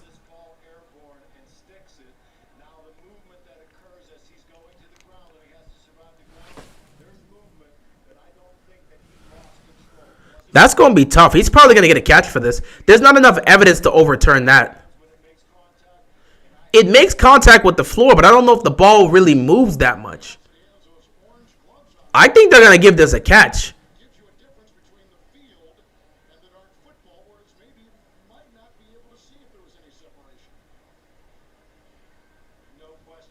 This is a tough one. I don't know. I don't really know. This is a tough one. I think he caught this one. I actually think they're going to give him this. Nah, I can't say fire Wink on that one. That's not Wink's fault. I'm not going to blame Wink if two guys can't make a stop. Yeah. That's just embarrassing. What the hell can Wink do in that situation when two players get mossed? That's just sad. I knew they weren't going to overturn that. You had two defenders there and none of them can make that stop. You get embarrassed like that? No. I'm not finna sit here and blame Wink Martindale because two players can't make a stop. That's just a joke. That's an embarrassment. That is an actual embarrassment. That's sad. Oh my goodness, that's just embarrassing. That was funny. I had to leave the room for a second. That was actually embarrassing. Like that was one of the saddest displays out of everything I've seen over the last several weeks. That was the saddest moment I've seen this season. It's a 3rd and 16, two defenders there, and y'all really could not do anything. You couldn't make that stop. He mossed both of you guys. Oh my goodness. Oh my goodness. That's just embarrassing. That's just embarrassing. That's really embarrassing. Play action again. He's got a dude open. Oh, he's picked! He's picked! But it's a flag. They're going to call pass interference, aren't they?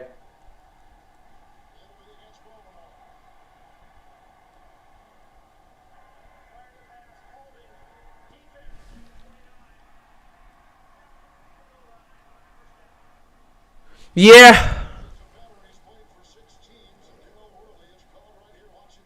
He might have got the face mask right there.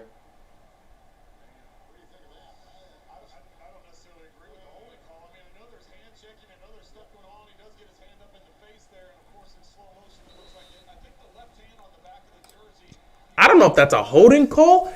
You might get away with that might have been a face mask potentially, but a holding call? I don't know.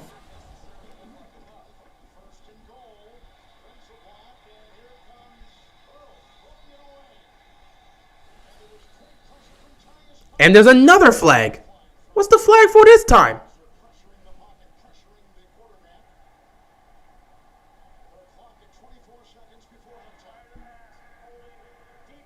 What?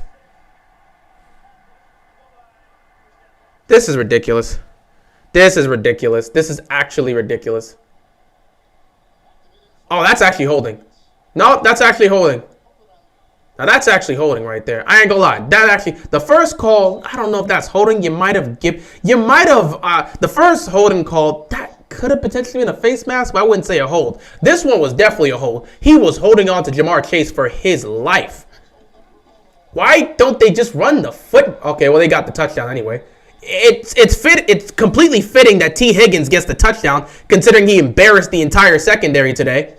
He's been destroying the secondary, and he just mossed two players. I don't know if those are replacement refs or not. This is just sad. This is just sad. Any hope you had left gets thrown out the window with this. I mean, this defense can't make a stop. On the 3rd and 16, you get embarrassed like that. Oh, my God. That's just sad. Oh, that's embarrassing. That's really embarrassing. Way to go. Like, y'all are just sad. This is a depressing thing to watch. But, again, I'm not really surprised. Very depressing to watch. Very depressing to watch. So all hope you had, any hope you actually had of winning this game, kind of gets thrown out the window. Game's not over yet. Like I said, game is far from over. But if your defense can't even make a stop on a 3rd and 16, what are you going to do? 18 of 21, 299 yards, and 3 touchdowns. Most passing yards in any half by any quarterback this season. Congratulations. That's just sad. That's actually sad. This defense just gave up the most passing yards in any half by any quarterback this season. Fantastic. Fantastic. They have scored on every single one of their possessions in this half. Where's the fight? Where is the fight? Where is the actual fight? It's one thing if I'm sitting there watching this team not show any fight. How do you get mossed like that? Where's the fight? I ask, where's the fight? Where's the fight? Where's the fight? There's no fight in this team right now. There are a few players that are fighting on our offense with our receivers. But honestly, I'm seeing Bateman show some fight. Mark Andrews is definitely showing some fight. It's fine. The Bengals are going to go one and done anyway. I'm not going to do that. That's just sounding salty. It's like, well, your team's... They're going to go one and done, and we're not even going to make the playoffs, okay? So that just means you sound salty. Let's not do that, okay? Let's not sound like Chase Claypool when he was salty after they lost to the Browns. Oh, well, they're going to lose next week to the Chiefs anyway, so it don't matter. I'm not about to act salty like that. Nah. Nah.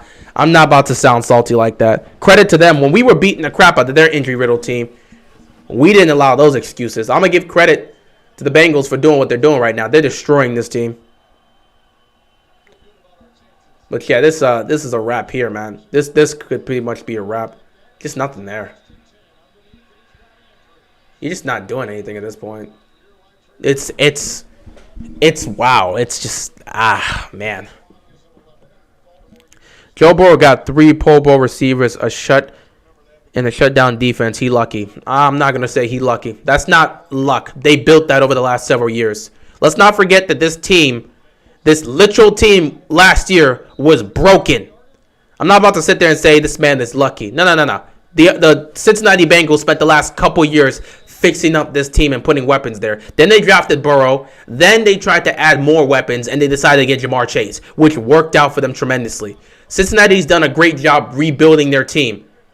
They've done a great job rebuilding this team, and they only had to deal with one bad year between the departure of Andy Dalton and Joe Burrow taking over. One bad year. So, no, I'm not going to say Joe Burrow's lucky. Joe Burrow's not, well, he's blessed to be in the position he is, but that also is a situation where the Cincinnati Bengals built this up. So, I'm going to give credit for Cincinnati for building up this team, refixing and retooling their defense, adding pieces to this offense, and really building this around Joe Burrow. So I'm not going to say he's lucky, he's blessed, but he's not lucky. That's just a franchise doing a good job building around their young quarterback. I predicted every home team in the AFC wildcard will go one and done anyway without the season is gone. We'll see what happens. Yeah, please, guys, just go out of bounds. All right, that will be halftime. The Ravens are getting embarrassed 31-14. It's not a lot of hope left. If they have a chance to do something, who knows? I don't know. But we'll see what happens in the second half. I will see you guys then.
Yay, we are back for the second half. Fantastic. Didn't even know that. It's fantastic.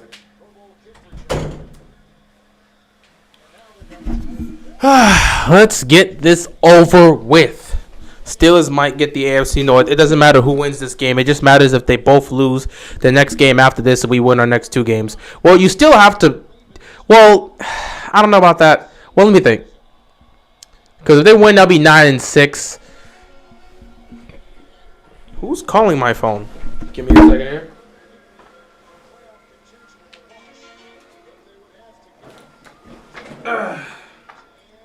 Yellow? Yeah, what's going on, Pops? Yeah, I'm doing my thing right now. She not. Nah, she not here. She not here.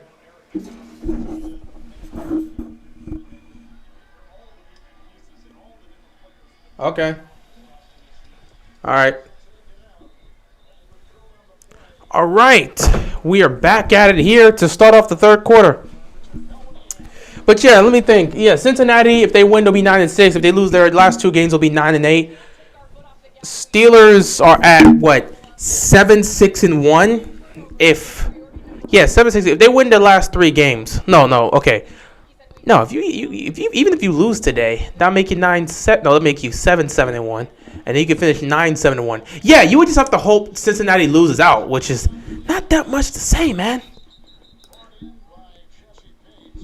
Does anyone on defense have heart? I mean, Patrick Queen's showing some heart, but he don't play coverage. Tony Jefferson made a play, so that's cool. Anthony Averett was showing heart when he was in. Too bad he's not here. I really don't know what to tell you.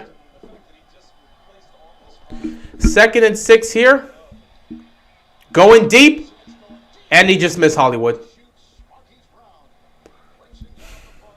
Hollywood was actually open there. He was open. And he just missed him.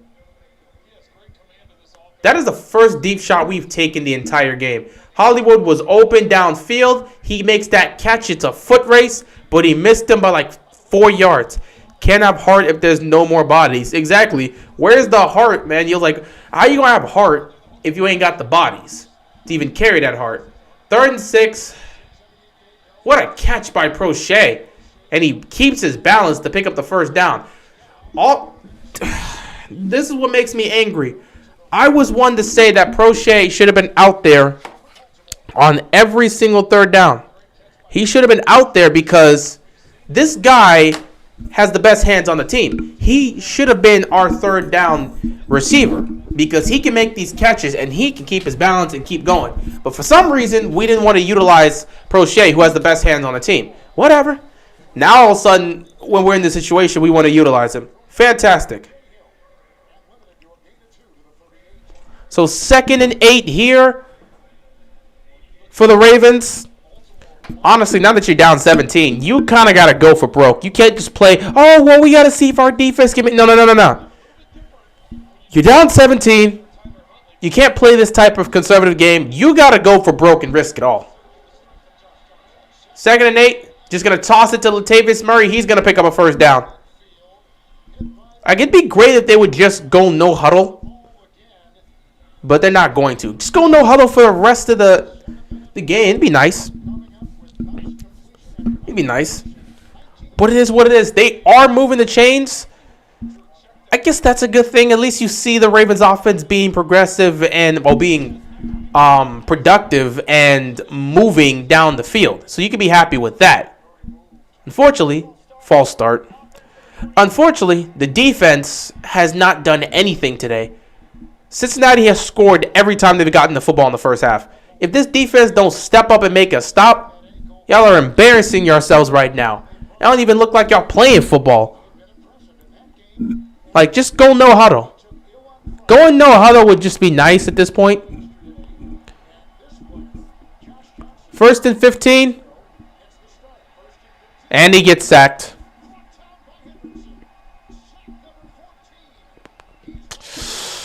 Ooh. 2nd down here.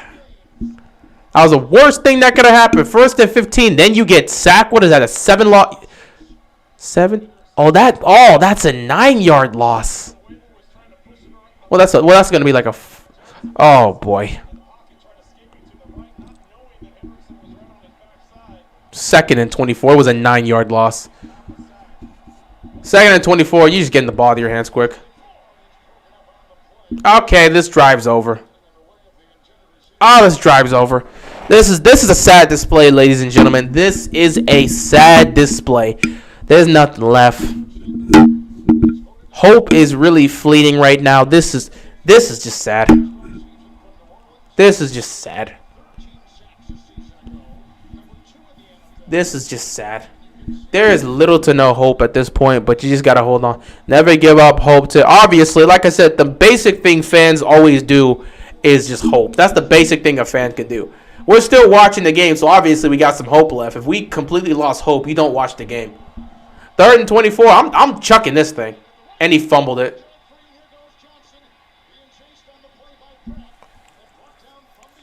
All right, time to punt this football. But yeah, obviously, if you don't have hope, you wouldn't even watch this football game. A game where you have no hope for the team, you just turn it off and move on with your day. So obviously, we still got some hope left. But hope is the most basic thing you can do. Look at this. Look at this. He just had no choice.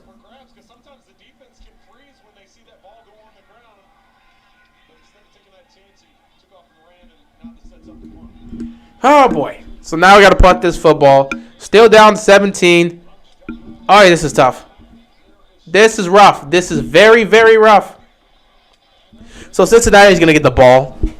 And this defense has not stopped Cincy once today. This got to be Calais last year, right? Ravens need cap space, and he's getting hurt every week. I don't know. I don't know. It might be his last year, but I don't know. I really could not tell you. Honestly, with a year like this, I have no idea who's going to be moved and who's not going to be moved. It's been that type of season so far. It's been so confusing, so conflicting. At this point, everyone's ready to get this season over with because this has been a complete mess. It's been a mess. It's been an issue. It's been a problem all around. This has been tough to go through. It has been a tough time this season. Had some good moments, had some bad moments, but overall, it has been tough, and it continues to get tougher for the Ravens. It seems like there's no end to this gauntlet that we have to go through, and it's going to continue to happen. So I don't even know what to say, man. We paying Tavon $10 million next year. I don't know if Tavon's going to be here.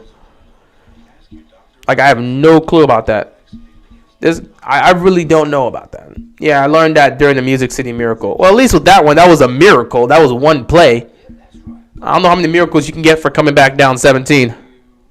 The defense is looking like it has given up, man. When you look at the defense, you see the lack of energy that's coming from them.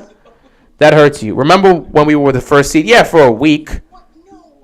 Like, it was for a week, so I mean, I don't know what to tell you. That really meant nothing. Having the first seed in, like, week 8 means absolutely nothing in the NFL. I watch more One Piece. How you enjoying it, man? It's going good? Everything's all right with that? Great series. Great series. Steve Saunders needs to be fired immediately. I don't think he's going anywhere. I don't think any coach is getting fired. I'm going to be dead serious. I don't think any coach is getting fired. So I don't think Saunders is going anywhere. I don't see Greg Roman going anywhere. I don't see Wink Martindale going anywhere. I certainly don't see John Harbaugh going anywhere. I don't think anyone's going anywhere. The franchise is just going to chalk it up to injuries and run it back next year with the same unit. So, yeah, that's how I see it going to be. They're not going to change anything. They have no reason to. They'll just say, well, injuries, man. Injuries play a role into how this was. Injuries were the reason we were this bad. So they're not changing anything. If you expect the coach to get fired, I don't see it happening. If it does, I'll be surprised and I'll talk about it, but I don't see that happening. Anyway, this defense looks like it's given up. There's no energy coming from these guys. I'm trying to give you some happiness during this depressing game. No, I'm pretty good. I'm pretty good. After this, I'll be fine. Like I said, I'm chilling out. That's why you don't see me stressing out, getting mad at this. I'm chilling out, man. Like I said, after this game is over, I'm going to be fine. It's just I got to get through this. We as Ravens fans got to get through this. We enjoyed our holiday. Now we got to get through this. After we get through this, it'll be all good. Whew. We need Ozzy back. I mean, Ozzy's still there. He's just not the GM anymore, so. He's still there. He's still around, but he's just not the GM, so. Do not use injuries as an excuse. They're not. I mean, I'm not going to use injuries as an excuse, but watch the team do that. The team will use injuries. 2nd and 7. Drop.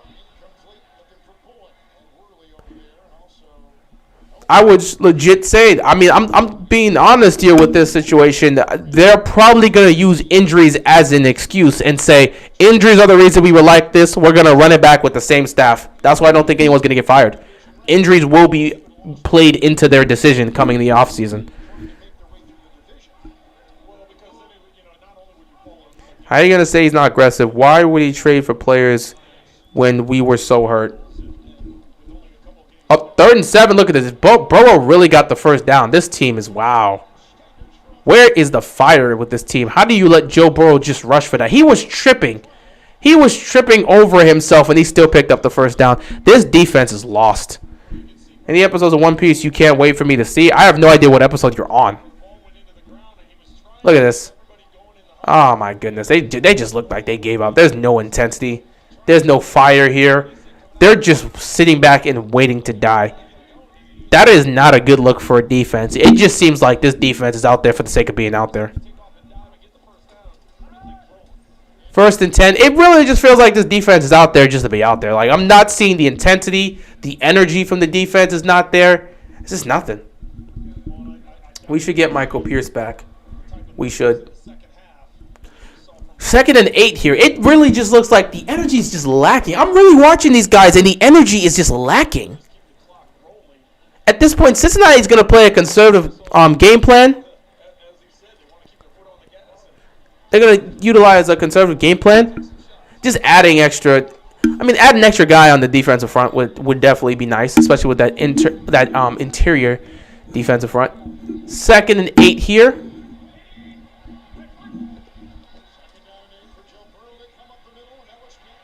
And another catch here, first down picked up. Also, people believe with this situation, people believe Brandon Williams is not going to be here long term. So that's another case that's there.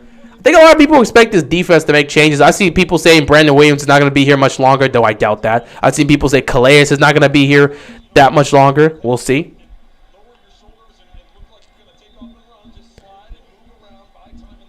But there may be some changes involving the players, but not the coaches. 1st and 10. Just going to dump this off here. Sure, trade for Howard, but you'd be paying 3 corners $45 million. They're not going to do. They're not going to do that. They're not going to do that. They're not going to do that. They're not going to do that. They're not going to do that.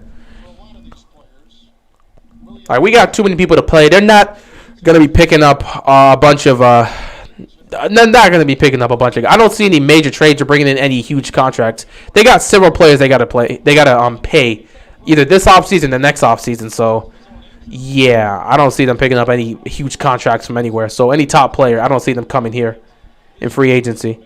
And I don't see them getting traded here. 1st and 20.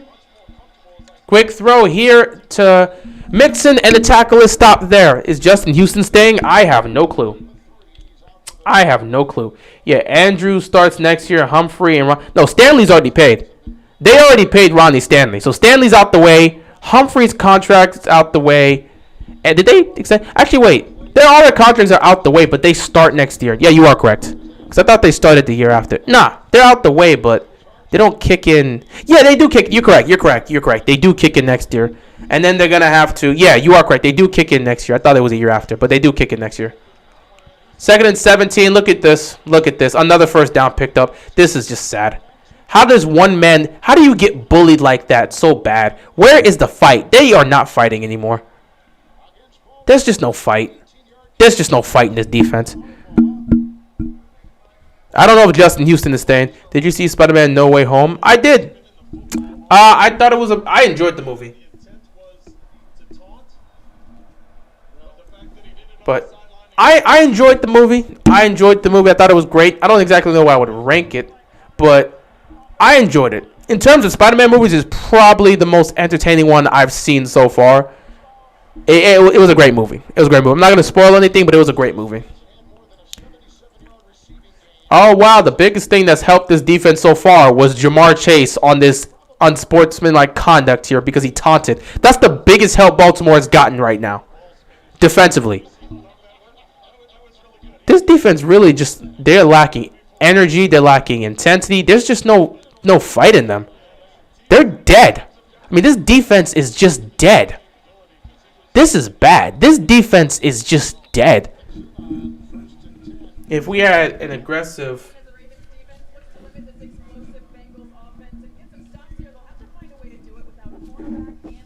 And there it is. Anthony Averett has officially been ruled out for the rest of this game. So your best corner left on the defense is out when you're trying to stop these guys. Fantastic. Fantastic. I mean, it's been that type of situation here. It is what it is at this point. This is sad. I'm just waiting for Greg Roman to get fired. Not going to happen, buddy. 2nd and 8. Look at this. Another first down picked up.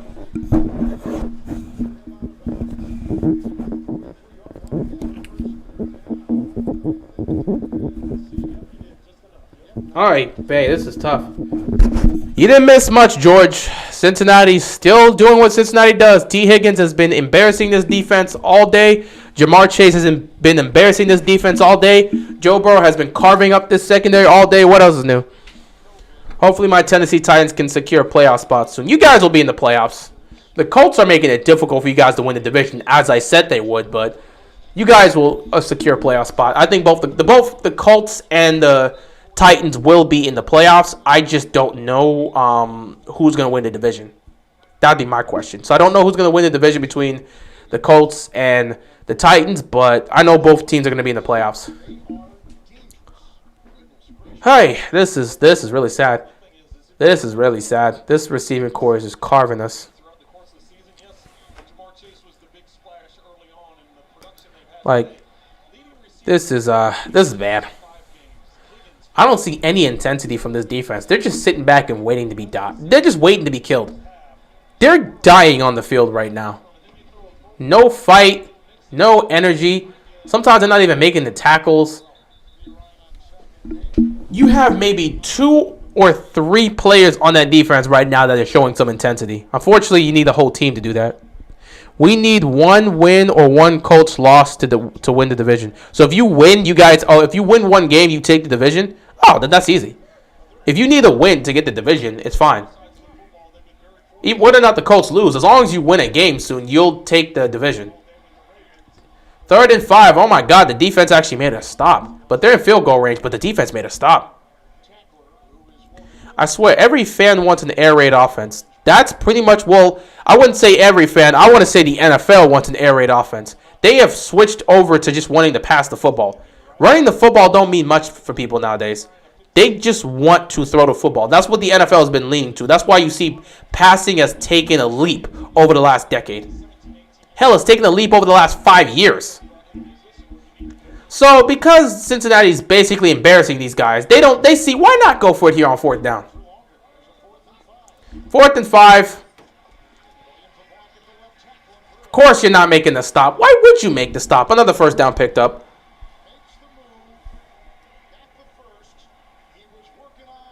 Not even a comparison. It's not even a freaking argument for them to go for it here. Yeah, this is pretty much a wrap.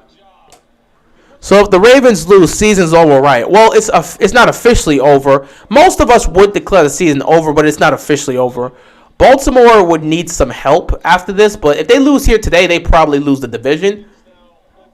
But the problem is Cincinnati face off against Kansas City next week, and Baltimore has the Rams. If somehow the Ravens beat the Rams and Cincinnati loses to Kansas City, they'll be back with the same record, and then they'll come down to week 17. If Cincinnati loses their final 2 games and Baltimore wins their final 2 games, Baltimore can still take this division. So technically, Isaiah, the season isn't over if they lose this game. The division is also not over if they lose this game. However, many of us believe this loss will probably put an end to our season. No, dude, stop. You need to stop this, man. No, you don't need cap. What is wrong with you, man? Come on, bro. Juan, Come on. A quarterback that hasn't played on a professional football field in 6 years is going to help a team get to the playoffs. Come on, dude. Come on, dude. Come on. I don't know how long you've been watching football. I don't know your football knowledge, but I know you're smarter than this, man. Come on. You could come up with anybody else. Don't be doing this, man. A quarterback that has not seen the field in 6 years and has not played professional football in 6 years is going to jump in and somehow help a team make the playoffs. Come on, dude. Come on, dude. There's a difference between trolling and just sounding ridiculous. Like, there's a difference. Trolling, at least there's something, like, you could tell it's easy. This one is just being ridiculous. Greg Roman is trending right now on Twitter. He's not going anywhere, guys. He could be trending. They're not going to fire this dude. It's not going to happen. Like, come on, Juan. You're better than this. You know that's ridiculous.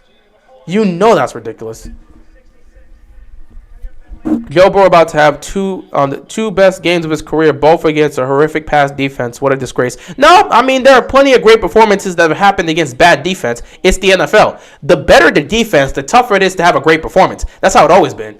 Go look at Lamar's performances against bad defenses and go look at Lamar's performances against elite defenses. It's like, hell, go look at that against every quarterback. Mahomes, go look at that with Rodgers. Everybody, when you're going up against top defenses in the league, you're not going to be putting up the best stats. But when you're going up against a depleted defense or a bad defense, you're going to ball out. That's how it's always been for every quarterback. So if it's a disgrace for Joe Burrow, it's a disgrace for every other quarterback that started in the league. That's how it's been. The tougher the defense, the harder it is to play. And it's the harder it is to ball out, too, and put up a high performance. That's just how it's always been. Lamar shouldn't be in the Pro Bowl. Again, for me, I sat back and laughed at that. I say at the end of the day, however you feel about that, I was surprised too. Didn't think you would make it. However you feel about that, take your complaints to the players and coaches. The players and coaches are the ones that put him in the Pro Bowl, so you go tell them that he doesn't deserve it to be in the Pro Bowl. I don't think they'll listen to your opinion, considering the fact that they play and have to draw up and design coverages to deal with them. They're the ones that actually play against Lamar. We're fans that just watch the game. So if the coaches and players say he deserves to be in, who am I to judge? They're not going to take my opinion seriously. They don't listen to fans. So, hey, if you got a problem with him being in the Pro Bowl, go take it up with the coaches and the players that voted him in. I don't believe they're going to listen to your opinion, but hey, speak your mind. 3rd and 13 here. There's a minute left in the third quarter. This drive has been 10 minutes long. Can you believe that? The Bengals have had this ball 17 plays, 10 minutes on the drive. You know what? I appreciate Cincinnati just grinding the clock out. I don't want to see this much. I don't want to see much more of this anyway.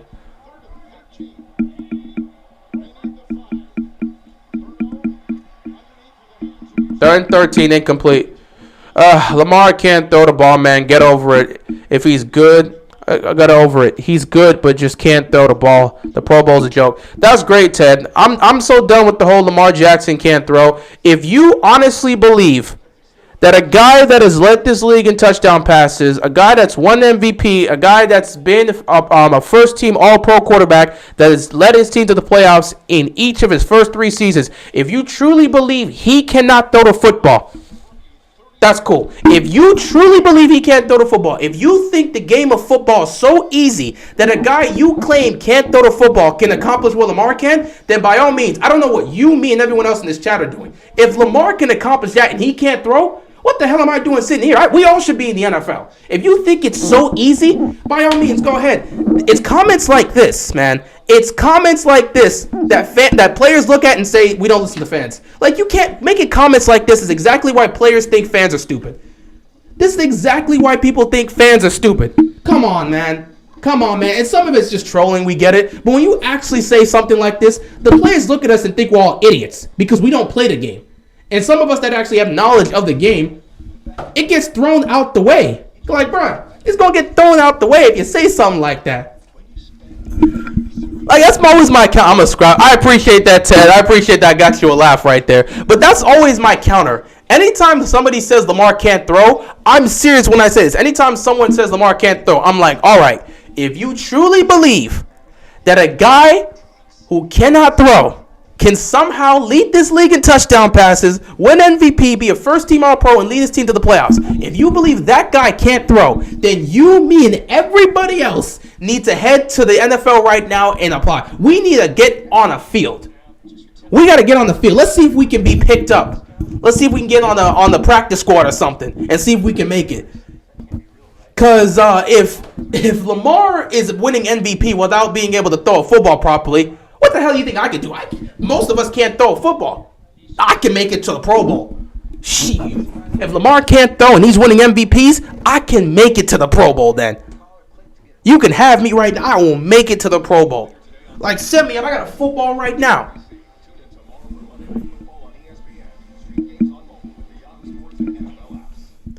What did you get for Christmas? If a man asks, I got some posters. I got this new mic. Got this, whole stuff. Got a couple stuff. It was pretty nice. Pretty eventful Christmas. Loved it.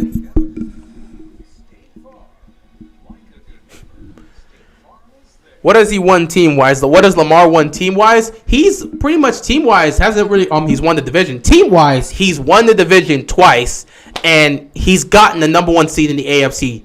That's what he's won team-wise.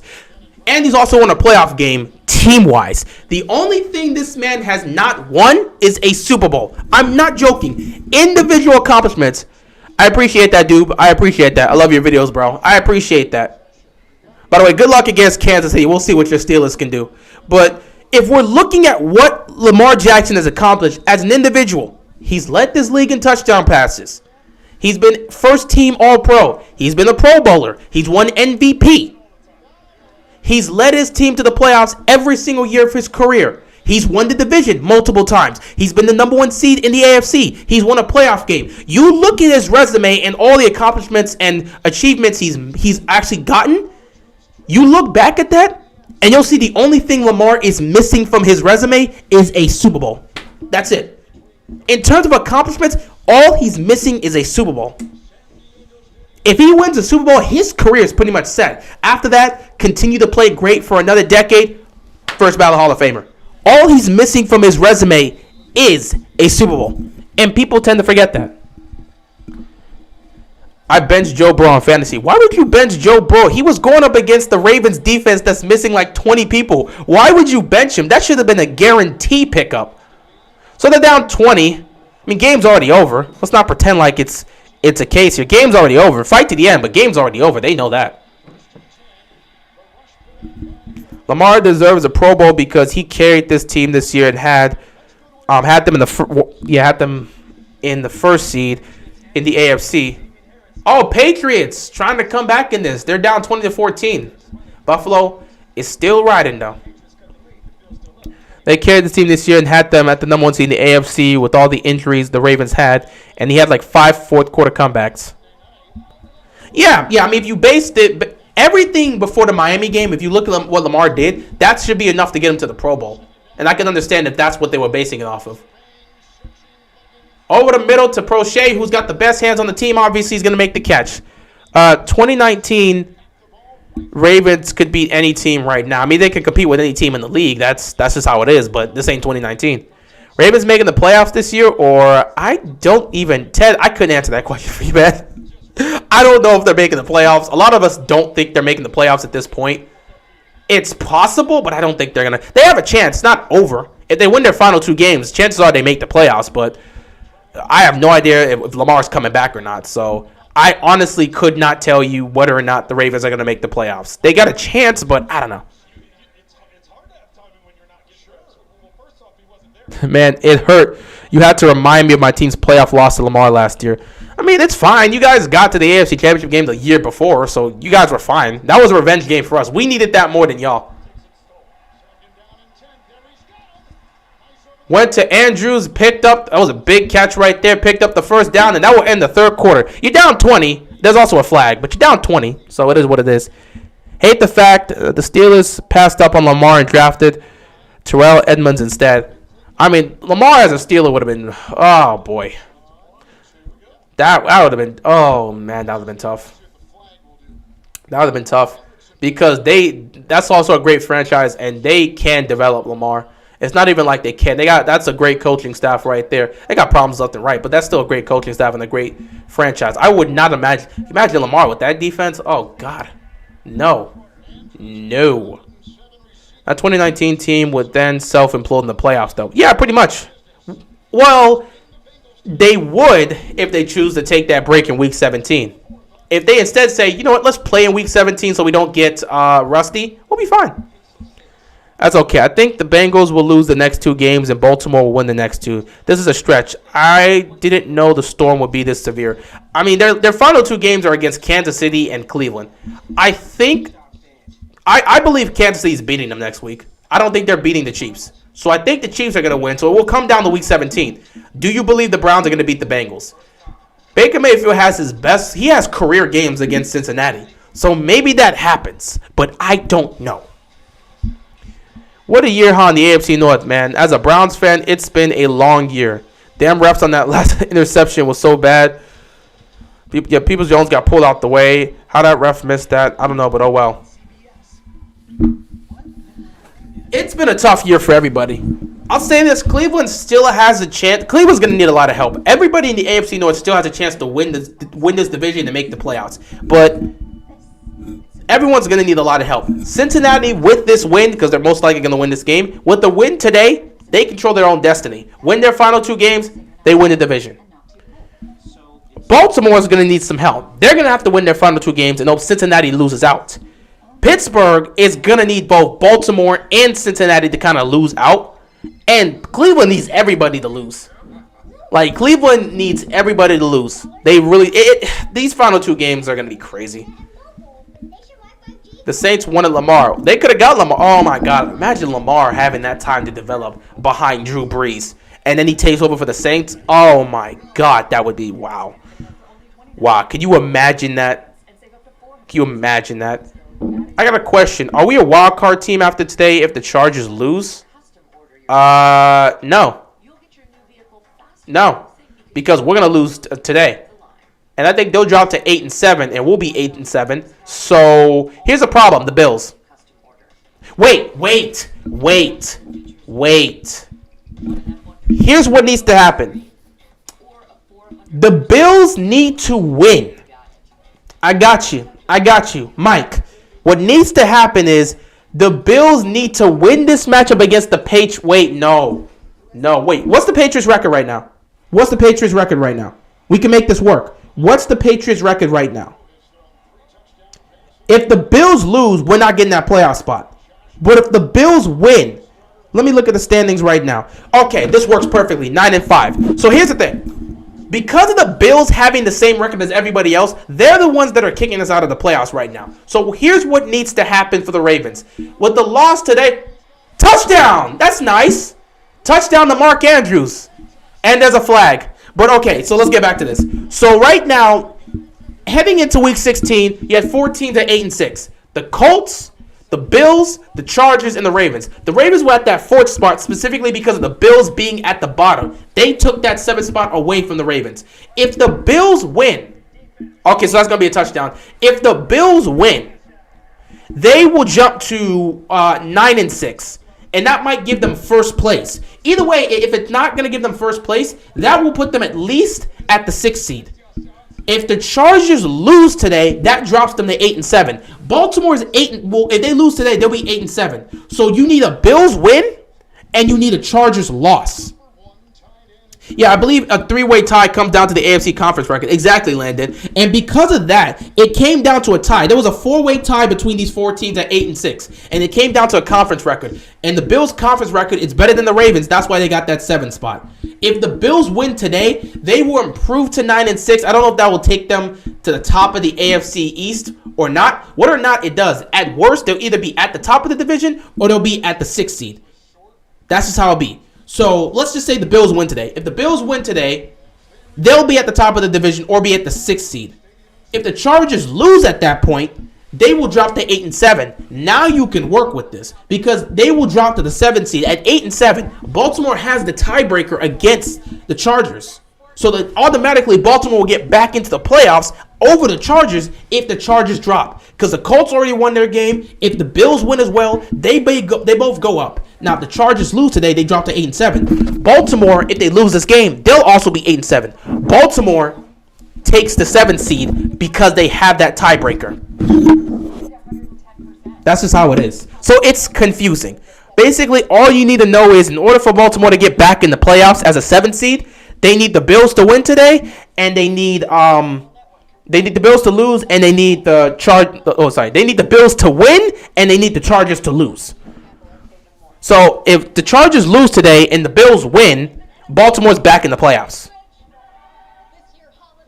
We also need a Steelers loss tonight. That is also the case. So Steelers also got to lose to Kansas City because right now they're what? 7-6-1. If they lose, they'll go to 8-6-1. They'll take that spot over Baltimore. So you also need the Steelers to lose today. Where's Lamar? He's in Baltimore. He did not travel. Are we getting Lamar back? I don't even know. Well, Huntley will definitely be back next week. He was on the reserve. He got put on the reserve list, so he'll be back next week. As for Lamar, I have no clue about his status. So basically, what you need at this point is, let me take a look at it. Speaking of that, because let me actually look at it right now in terms of how the games are standing. So if the Bills can hold on, all right, Falcons up 20-13 against the Lions. Rams up 20-13 against the Vikings. Jets up 16-15 over the Jaguars. Eagles up 20-3 over the Giants. The Bills are up 20-14 against the Patriots. And then the Texans are up 27-15 against the Chargers. Yeah. So you need the Chargers right now. You need the Chargers to lose the game. If the Chargers lose, the Steelers lose, and the Bills win, Baltimore's back in the playoffs. And that's why it's potentially likely that ends up being the case. Because I don't think the Pittsburgh Steelers are beating Kansas City today. If Pittsburgh beats Kansas City, they're going to the playoffs. I don't care what nobody says. If they could beat Kansas City, they'll win their divisional games. Congratulations, Devils, as you got yourself a PS5. Congrats, man. So now what is it going to be, a 13-point game? How many wildcard teams are there in the NFL this year? It's the same as last year. They added that extra wildcard spot. So 3 wildcard teams in the AFC, 3 wildcard teams in the NFC. So Johnson getting that touchdown to Mark Andrews, and all of a sudden it's a 2-possession game at the start of the fourth quarter. We still got plenty of time. Maybe a comeback happens. But yeah, assuming Baltimore wins, they're going to be in the playoffs no matter what. If Baltimore wins, they'll be in the playoffs. So if somehow they pull off this comeback against Cincinnati and win, they'll be in the playoffs, and they'll probably be back in first. They'll be back in first place in the division. So a win puts Baltimore back in the playoff spot and puts them back at the top of the division. A loss puts them in second place and out of the division while we watch what happens around the league. Bills win, Chargers lose, Steelers lose, Baltimore's the number 7 seed. So the game's not over yet. They have a chance to win. They're down 2 possessions, and there's still a good 15 minutes left to go in the fourth quarter. Now you got to have this defense make a stop, and we see what happens. Steelers gone. All the Steelers going to the Super Bowl. Y'all going to the Super Bowl. Y'all been saying that for the longest. And honestly, this would be the ultimate sports meme if somehow the Steelers end up going to the Super Bowl. Because they have been the scariest fourth quarter team this season. I'm not joking. They have been the scariest fourth quarter team this season. I don't understand what happens to the Steelers in the fourth quarter. But it's like they turn back the clock. All of a sudden, they go back like 15 years or something like that. All of a sudden, they look like the 08 Steelers. Like they just crushing people. They really turn back the clock. Ben turns back to his 08 form. The Steelers defense goes back to 08 and starts clamping down. And I don't understand what happens at this point. How about my Browns, man? Is it possible playoffs? You guys have a very low chance. In terms of winning the division, you're going to need a lot of help. In terms of making the playoffs, you're also going to need a lot of help. You lost to the Chargers. That hurt. Let me actually go back and check a couple things in terms of Cleveland, because I want to see how the scenarios are going to work for Cleveland. If you can get you and Baltimore are tied, so if you have a better divisional record, you got a shot. But, yeah, losing to the Chargers hurt you guys. You got also the Broncos. You got several teams ahead of you, Cleveland. You've got several teams ahead of you. So I would say the chances of Cleveland winning the division are 0 to none. It's low. The chances the Browns win the division is low. The chances to make the playoffs are there, but it's also low. So it's very difficult to see. Like I said this just before we enter Week 16. The key to winning this division is 10 wins. The team that can get 10 wins in this division can win it. So it comes down to who can get 10 wins in this division. Cleveland can no longer get 10 wins. Now you got to look for playoffs. The best chance you can hope for is to be at 9-8, and you got to have several teams lose out. So it's low. It's low. Oh, the Bills just scored? That's fantastic.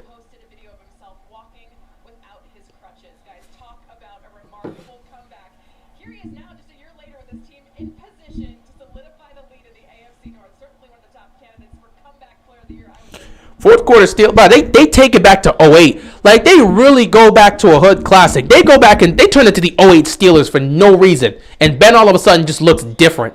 I'm not joking with this. Look at you tripping up on yourself. First down picked up. If this defense can't make a stop, Baltimore has no chance of coming back. Yeah, Bills putting in, getting that touchdown, extending that lead. I gotta look at the standings for Buffalo. So Buffalo, 8-6. Their record, what's their division record?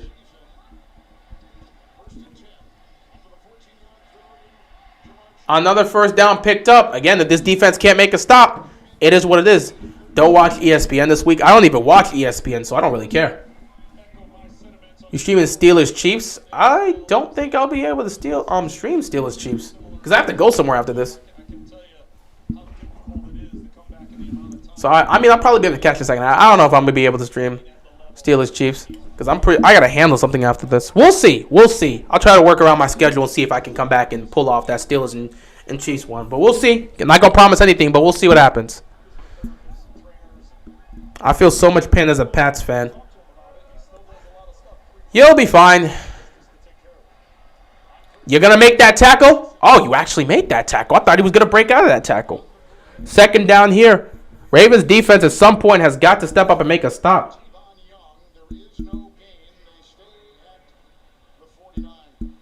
You have to make a stop at this point. 2nd and 10 here for the Bengals. Ravens got a chance here, but if the defense cannot make a stop, you're not going to do anything with it.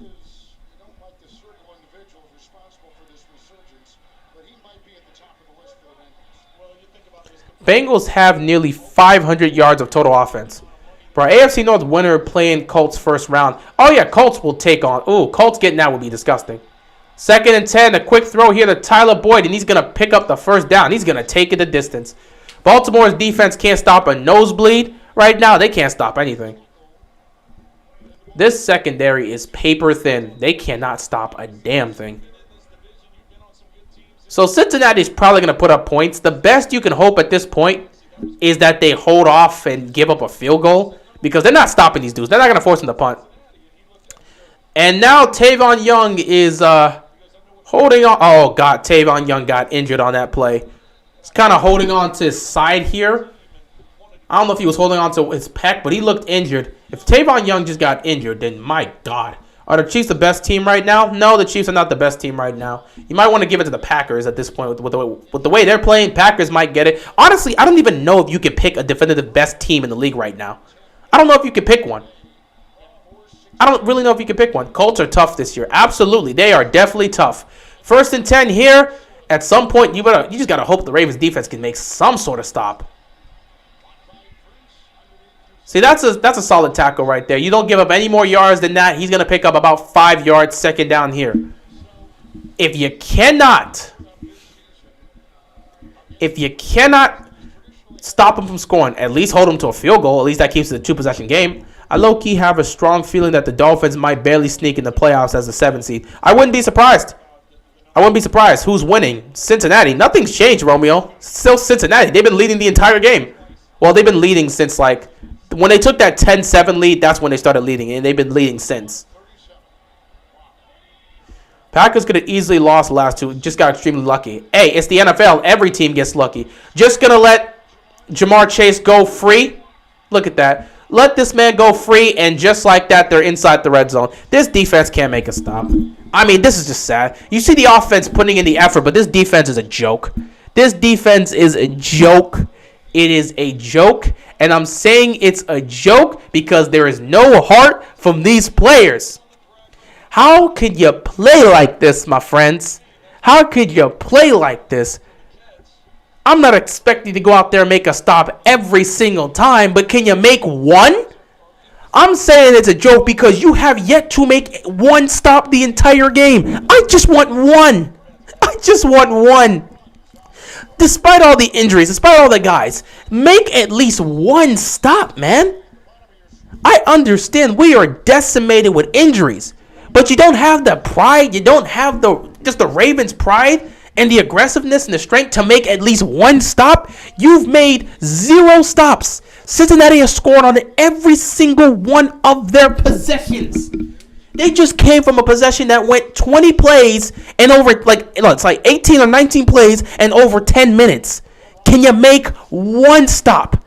I'm not asking for a lot. One stop. Do you have the pride to make one stop? If you don't, you're a joke. I don't care how decimated the defense is, how many these 5th, 6th stringers here. You are in the NFL. Can you give me one stop? Just one. You are an NFL player. Can you give me just one stop as a defensive unit? Just one. I'm not asking for multiple. I'm not asking for you to stop them. Just give me one. Just one. As a defense, just one. You guys are professional NFL players. Most of y'all from the practice squad, but y'all made the NFL. Can you give me one stop? Just one. You've made 0 stops today. And that's why I'm saying you're a joke. Because you guys are NFL players and you can't give me one stop. One stop, man. One. You can't give me one stop.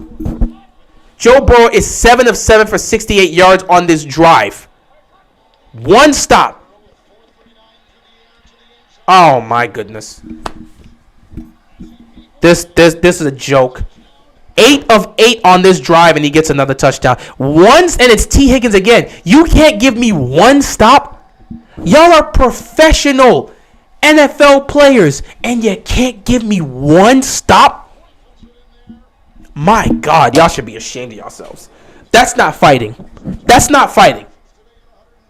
This defense last week made back-to-back stops against Aaron Rodgers in the Green Bay Packers.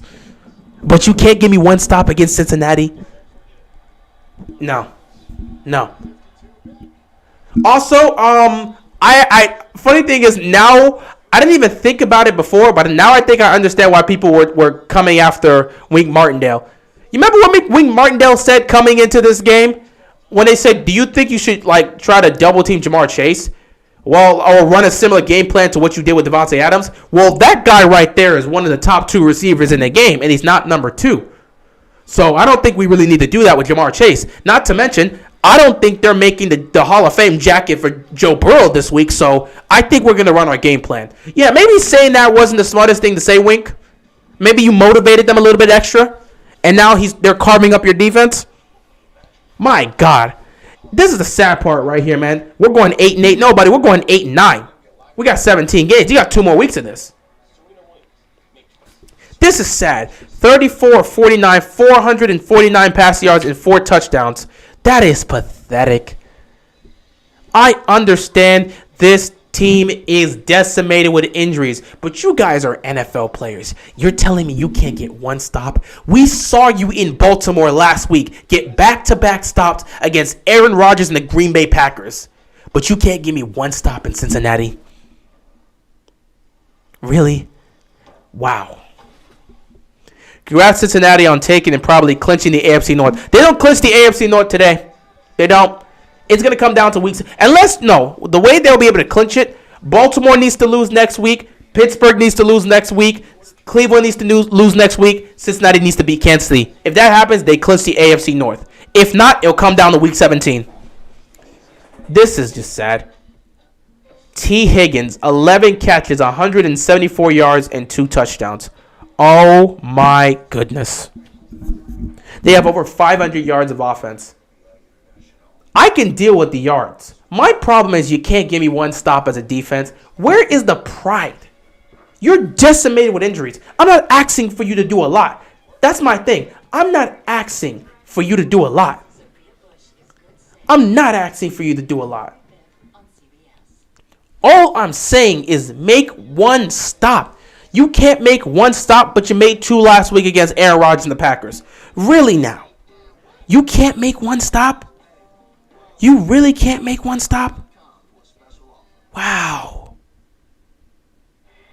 Joe Burrow, you might as well sit down, man. This is sad.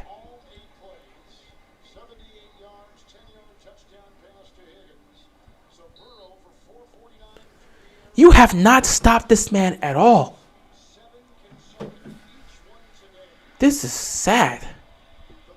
This is honestly sad. Wow. Our offense is elite. It's not even just about your offense being elite. You have weapons, but I'm just saying, it's about pride. Sometimes you just got to play with pride. This defense, right now, Baltimore has 0 starters on their defense. Every guy in the secondary right now is from the practice squad or guys they signed up. None of their starters are out there. So I understand. And I know Ravens fans are saying, well, if they're just beating up on 5th, 6th, and 7th stringers, who cares? It's the NFL. No one's going to care who you play or what these stringers are. Go out there and play. But you can't make one stop. You guys are NFL players and you can't make one stop. Are you actually serious? You can't make one stop. So pretty much we can call it a game. You could probably about 10 minutes left. You can about call it a game. It's 20-point lead. This is the sad part here. Do you want to know the sad part here? Or the most conflicting part about this? Even if Baltimore loses tonight, like I said, right now, the Bills, let me pull this up again. Like we just discussed, the Bills right now are beating the New England Patriots.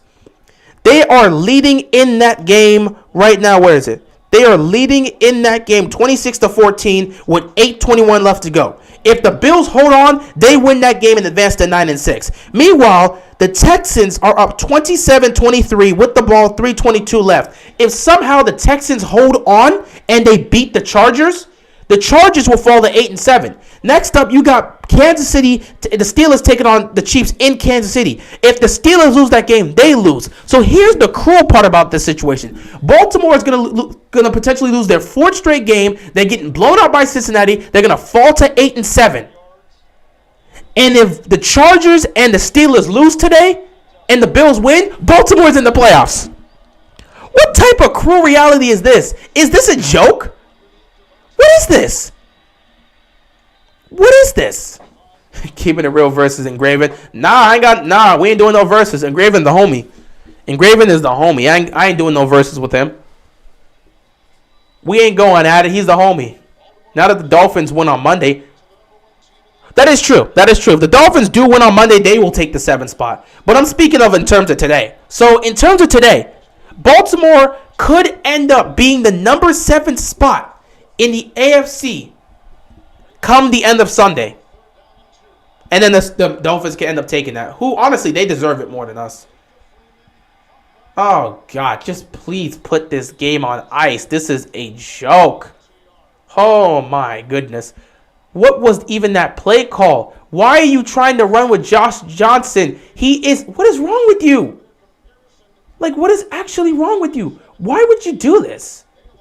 Why would you even do this? You're trying to run the read option with Johnson as if he's Tyler Huntley or Lamar Jackson. What are you doing? What are you actually thinking with this play call? This is ridiculous. Please put this game on ice. Put this game on ice, please. Oh, my goodness. 4th down and 1. No, doesn't even come close. Game's over. Game's over. Game's over. So now, this is sad. Of course, he's no damn Lamar. I don't even know why they're running the read option with Johnson. He doesn't play like the others. He doesn't play like Huntley or Lamar. You trying to run Lamar-style plays with Johnson and think that's going to work? You think they're paying attention and seeing this? Nah. Cooper Kupp, 14 game this year with 90-plus receiving yards. This man is a beast. He's beasting and feasting. Someone needs to give this man some consideration for MVP because he's playing like a monster right now. The Texans scored another touchdown. With 2:32 left to go in the game, they are up 11. So the funny part about this is with 2:32 left, the Chargers may very well fall to 8-7. And if the Chargers fall to 8-7 and Kansas City beats Pittsburgh, Baltimore, welcome back to the playoffs. A seat you honestly don't deserve. This is wild. This is wild. We're running with a 35-year-old quarterback. Yeah, a 35-year-old quarterback that doesn't even have this play style. Like, what are you doing? Giro, Wink, and John all need to leave. This is pathetic. No heart, and if EDC doesn't fire them, then he needs to go. One, John Harbaugh's not going anywhere. He's not going anywhere. It's not even going to come close to going anywhere. That's our defense is elite as well. Bro, AD, I'm going to let you have it, man. I'm going to let you have it. I can be very honest here and say, bro, you're beating up on backups. Not even backups. You're beating up on 4th, 5th, 6th, and 7th stringers. I can really be honest with you. This is not an impressive win. You're beating up on a team that has half their team in a morgue. I can be very honest with you with that. But no, I'm not going to do that, AD. Y'all celebrate y'all win. Y'all got a hell of a team. Y'all got a hell of a team. I don't care. You are beating a team that has pretty much all their guys in the cemetery. This team is not a good team. They're a horrible team. They have nobody left. They are battered with injuries. That's the honest truth, AD. This is not an impressive win. And this does not show how you guys are going to be in the postseason. But you know what? I don't care if it's an impressive win or not. You guys balled the hell out. You guys are a good team. When Baltimore was doing this back to you guys back in 2019 and stuff, and you guys were mentioning the injuries, Ravens fans didn't want to hear it. So I'm going to give y'all credit. I'm going to give y'all credit. Y'all balled out. When we were balling out on you guys the last several years, and you guys didn't have your team healthy, we didn't care. So, at the same time, you guys shouldn't care whether or not we're injured. It's the NFL. That's just how it is any given Sunday. But yeah, I wouldn't say this is an impressive win, but you guys deserve your credit. You guys are a good team. Now, I don't know how you're going to fare against teams outside the division because you haven't really played well when it comes to that. But in terms of how you played in this division, fantastic job. So, I mean, I wish you guys the best of luck. You guys are most likely going to the playoffs, unless you choke the last 2 games, which could still happen, but I wish you guys the best of luck in the postseason. Go out there and get your first playoff win in, 25 years? When was the last time Cincinnati won a playoff game? Like 1991? It was the 90s the last time they won. So go out there and get your first playoff win in like over 2 decades. That's just how it is. But yeah, back to what I was saying about John Harbaugh's not going to get fired. Greg Roman, I would love for him to be gone, but he's not going anywhere. Wink Martindale's certainly not going anywhere. So they're not getting fired. And DeCosta's not going anywhere either. So, yeah. Can anybody count how many times the Eagles versus Giants have been in the red zone? Anyone who's watching that game, count that. Look at this. Look at this, man. 2 receivers over 100 yards in this game. This is sad. This is sad. But it is what it is. They are a below-average team, would not even have a winning record if it was not for being in the AFC North. I mean, Lamar in the first half of this season was beastly. Do you know how many games we should have lost? We should have lost to the Colts. We should have lost to the Chiefs.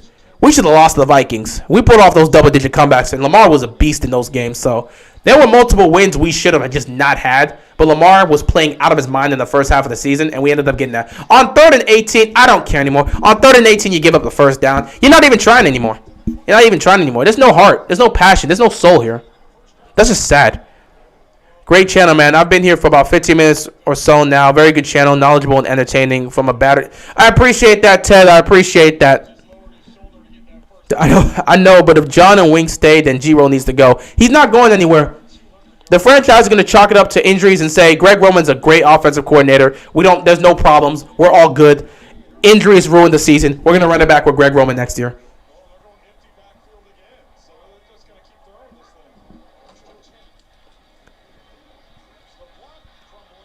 So Burrow gets sacked again. Why is Burrow still in the game? The game is over. Take him out. What are y'all doing? That's just stupid. So, yeah, Chargers got up. They're about to get upset by the Texans. That's crazy.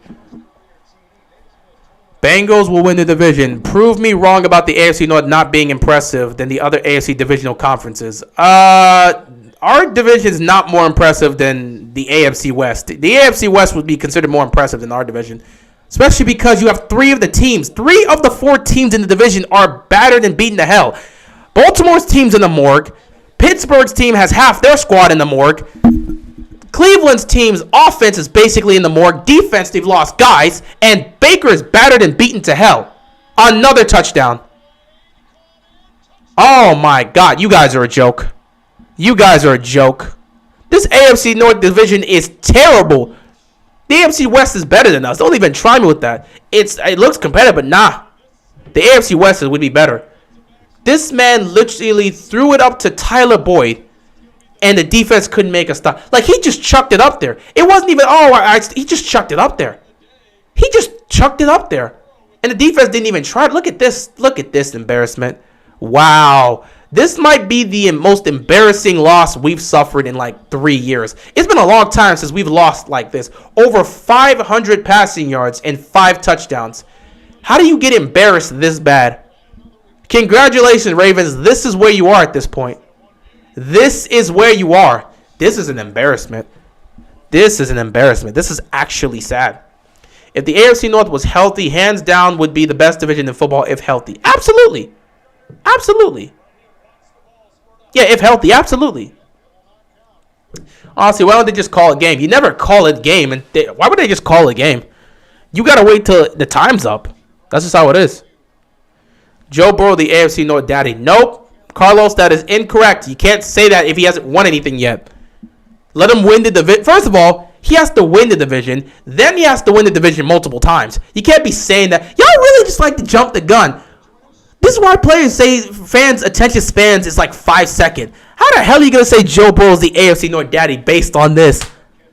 So what does that make Cleveland? Because, I mean, when Cleveland faced off against them, Baker torched them and they destroyed the Bengals. So does that mean Baker is... And Baker always balls out against Cincinnati. So what, is Baker's Cincy's daddy? How does that work out? Like, y'all really got to stop with this. Y'all got to stop with this. It's too early for that, man. It's too early for that. Joe Burrow's balling out, but it's too early for that. He going to win the division, but it's too early for that. We could play this whole circle right there. Because if you want to go with that, Baker would technically own Burrow. Lamar would own Baker. And then Ben Roethlisberger would probably own all of us, honestly. Technically, if anyone's really the daddy of this division, it would be Ben Roethlisberger. Because the Steelers have won the most divisional titles throughout his time. They've won 2 rings under him. He has a better record against all of us. His record against Baltimore is the closest, but his record against Cleveland and Cincinnati, those aren't even close. So Ben's not to mention he's the oldest, so Ben is technically the father of this division. Why even play him when the game's over? I mean, sometimes you just play your players to the end.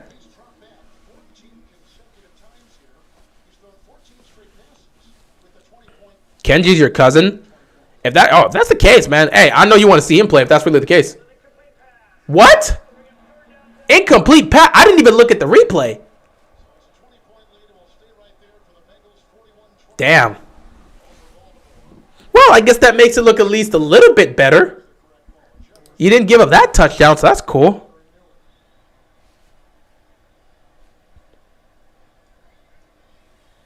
But I'm surprised. Joe Burrow, you face a JV team. You should put numbers like that. It is what it is. You play who's in front of you, man. You play who's in front of you. I was at that game in Cincy where the Browns torched the Bengals. Great win for my Browns that week. Oh, he's looking for the end zone. He really is looking for the end zone. Y'all really can't get this dude down?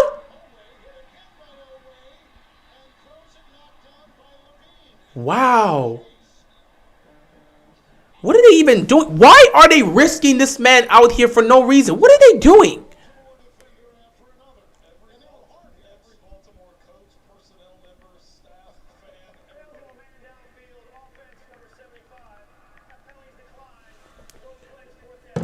Another touchdown for the... Oh, wow. So, yeah, Chargers are going to lose. Bills are going to win. Now, all you would have to sit back and say is you'll need the Steelers to lose to the Chiefs, and Baltimore's back in the playoffs somehow. Okay, that game's close. It's a 5-point game, and Bills have the ball with 5:47 left. Chargers have lost. Chargers lose that game. Now you got to have the Bills win. If the Bills win and the Steelers lose, all of a sudden, Baltimore is back in the playoffs. Now, let me see Miami's final schedule, because now I'm kind of in a... 4-20 kicking the field goal.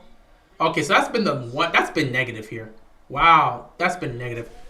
The Bills just got stuff. Ooh, Patriots on the way. Oh, this is a tough schedule. What? Bro, I don't know if the Dolphins going to make the playoffs, yo. I don't know if the Dolphins going to make the playoffs. I understand these aren't exactly world beaters, but Monday Night Football, they got the Saints. I think they can win that one. The Saints can't play good football. The Saints are bad against everybody except the Bucks. But then after that Monday Night Football game, they've got the Titans and they got the Patriots. I don't know if they can win both those games. We'll be lucky if we make the playoffs this season. People are already trash talking me that we won't be good next season either. But I know that with all our players back, that won't be true.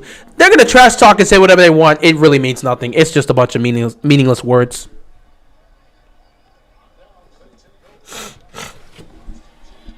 Yeah, at this point, you're kind of just running it off.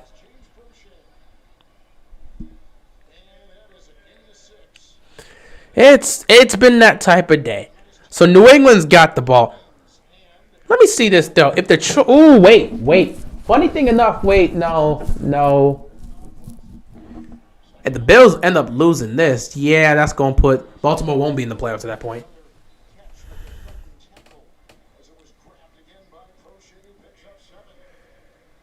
They might rest up their players for the Pats. Don't know about that. I'm looking at Miami. I'm not even sure.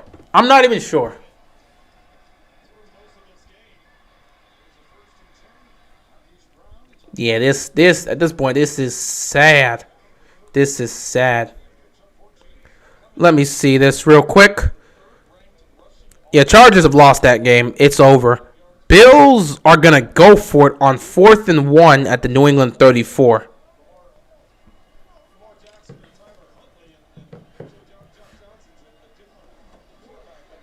4 minutes left. They're just doing pitching and catching at this point.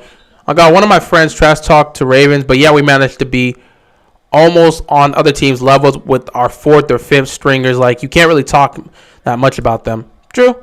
Don't worry, guys. We just rested Lamar for the non-existing playoff run. At this point, it pretty much feels like that, huh? Who knows? Maybe, I guess Lamar is going to come back and save the day.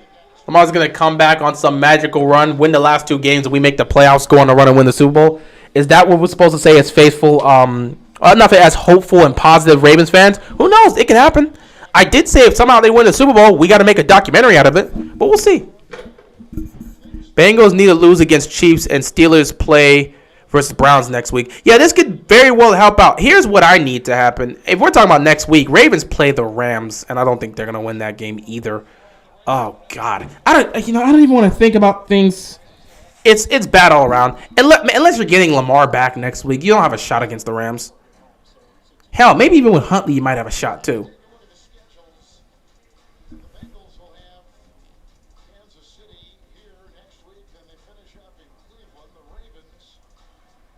Man, look at this nonsense. Look at this terrible schedule. Woo! Bucks' last 2 games are easy. Yeah, they'll be fine. They'll be fine. Prochet really balled out today. He needs to start over Sammy. He should be starting over Sammy. You think they'd realize that? Probably not. Oh man, this is a mess all around. Either way, let's wrap this game up and let's move on with our day. And he got picked. That should pretty much end the game here. Shay's flexing on practice squad players. Hey, if you ball out, you ball out. When it comes to the NFL, if you are a player, you're a player. I don't care if you're a practice squad player or a full-time starter. If you're playing and you're on that field, you got a job to do. That's just how it is. And he can flex on whoever he wants. He balled out today. That's just how it's going to be.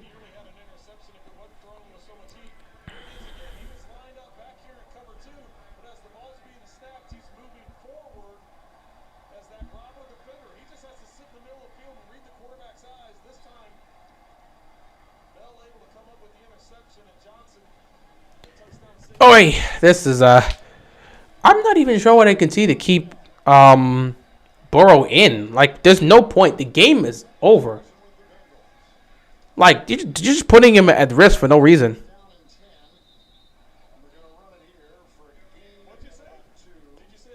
Yeah, you probably should have started Joe Burrow instead of Russell Wilson.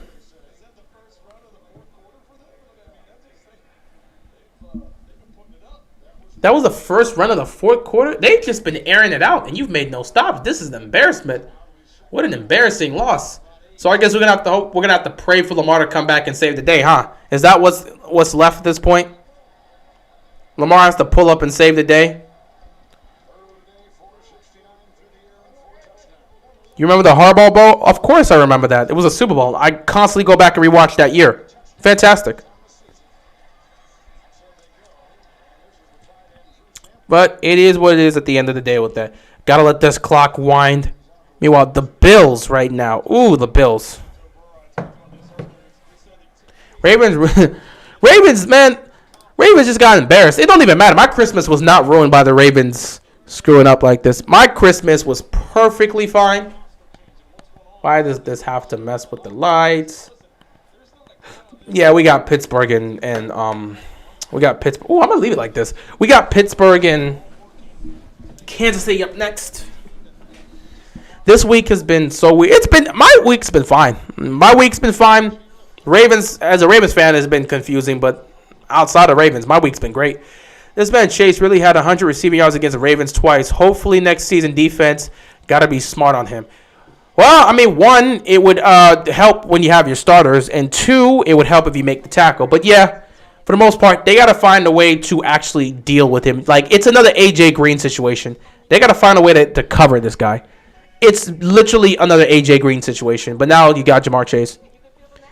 Didn't Harbaugh play for the Ravens? Yeah, Jim Harbaugh did play for the Ravens. He was a quarterback here at one point.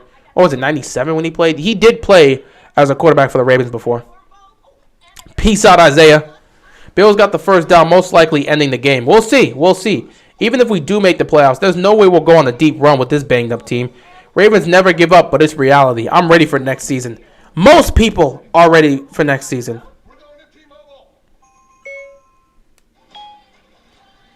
Wouldn't say the game is quite over yet. You know what? They're up by 5, right? And they're in Patriots territory. So the Bills right now are up by 5, and they're well into field goal range. If they kick this field goal, it'll be an 8-point game, which means they still got a shot. I mean, this week 16, how the Texans blow the Chargers out. I mean, it happens. It's any given Sunday. This has been the year of the upsets. So who knows what's going to happen. But Chargers take a loss. Bills on the verge of... Oh, it's first and goal. Okay, Bills going to win this. Bills are on the verge of winning, and the Chargers have lost. So if Pittsburgh loses to Kansas City, Baltimore all of a sudden has that spot. Baltimore will sit at that spot with the 7th seed and somehow be in the playoffs. At least until tomorrow, where the Miami Dolphins will have a chance to take that 7th seed because they have the tiebreaker over Miami. Yeah, bro, 41 points. I mean, yeah. Well, they started turning the ball over late. I think what ended up happening is they were up. They scored another touchdown to make it like 34-23 or something like that, I believe. Where the Chargers?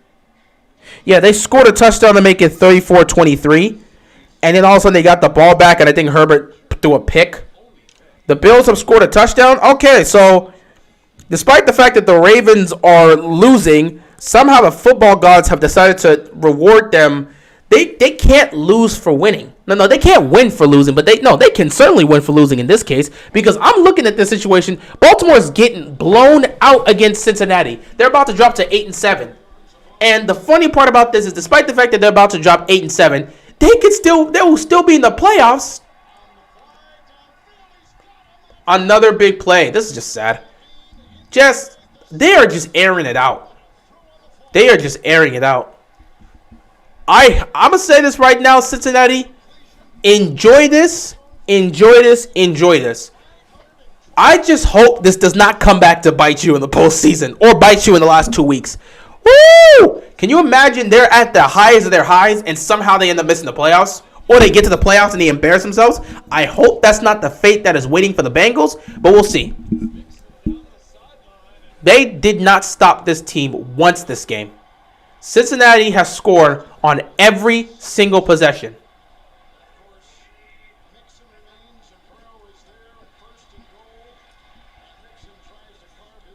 That's sad. So, yeah, looks like the Bills are going to win this game. Now that they're up 33-21 with 2:30 left, Bills are going to most likely win this game. So the Bills are most likely going to take the win. The Chargers have already lost. Pittsburgh and Kansas City is coming up next. And if Pittsburgh loses, all of a sudden Baltimore gets pushed into the 7th seed, at least until tomorrow, where the Dolphins get a chance. And if the Dolphins at that point lose, oh man, if the Dolphins at that point, if they lose on Monday Night Football, we will start Week 17 with Baltimore in the playoffs, where they control their destiny. Can you imagine that? The way Baltimore has lost 4 straight games, and it is very possible that by the end of Monday night, Baltimore will still control their destiny. If they win out, they make the playoffs. What type of nonsense is this? But finally, they've stopped the bleeding, i.e., the clock has come down to 0. Come down to 0, and it's over. Playoffs? Are you kidding me? Talking about playoffs? I just want to win a game. We've lost 4 straight games now. So that's 4 straight losses for Baltimore. You went from 8-3 in the number 1 seed to 8-7. Can you believe this? So right now, Pittsburgh is at the 7th seed. If they lose against Kansas City, Baltimore takes the 7th seed. Can you believe that? I don't think the Ravens, I really don't know whether or not the Ravens are going to make it, because you got the Rams next week, and I don't even know. Yes, Steelers are the 7th seed right now. They also control their destiny. If they lose against Kansas City, Baltimore takes the 7th seed from them. So we'll see what happens. Anyway, Baltimore gets blown out, absolutely embarrasses themselves in this game, and it is what it is. You know what? Let me hold on for a second. I'm getting ready to end this, but they just switched over to the Bills and Patriots game. I want to see if Mac Jones turns the ball over, then this is a wrap. If the Steelers lose to the Chiefs next week, Bengals lose to the Chiefs, and the Rams beat the Ravens, the Browns have a chance to win the division and make the playoffs possible. Yeah, you need a lot. You need like several teams to lose. You need like just straight up losses all around, and you got to win.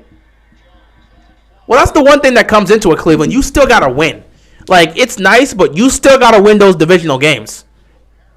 It's not gonna matter. It's not really gonna matter at the end of the day if you can't win. So Steelers can lose this week, but you face off against Pittsburgh next week. If you lose to the Steelers, it's not gonna matter. So, and same thing for Baltimore. All these teams right now fighting for a playoff spot in the AFC North. You know at some point you got to start winning games. If you don't win anything, you're not going to have a chance. Baltimore and Cleveland, if they want a chance to win, they have to start winning football games. Yeah, Burrow just destroyed. He completely destroyed. The team. I just checked Burrow's stats this game. 500 yards and 4 touchdowns. I haven't seen 500 yards in a while. The last time I saw 500 yards wasn't it Lamar?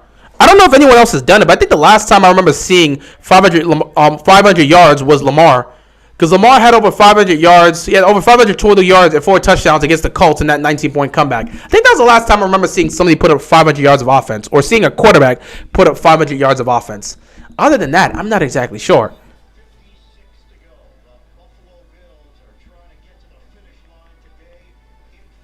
Bills need this, man.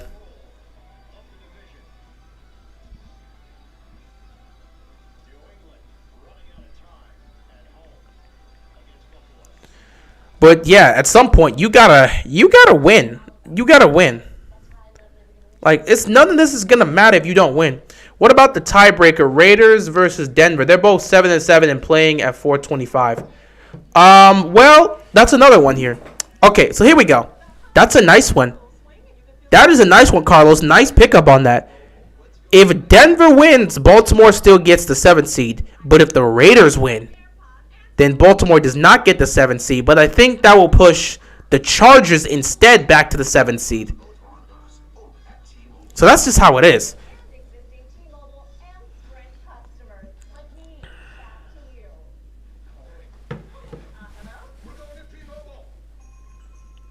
I'm thinking about that. Let me look at this 425 game. Huh. That is a hell of a call right there. I didn't even think about it. Both teams are 7-7. If the Raiders go to 8-7, they might end up taking the 7th seed. But if the Broncos go 8-7, Baltimore will still be there. At this point, there is no room for error. At some point, Baltimore, you got to win football games. If you don't win football games, you don't have a chance in hell.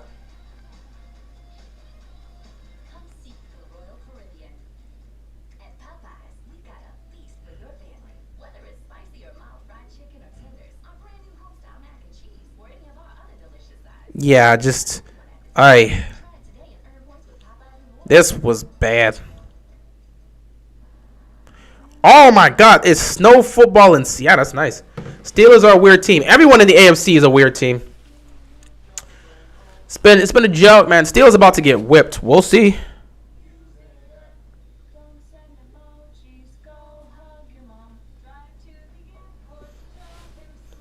Oh yeah, man. Yeah, oof.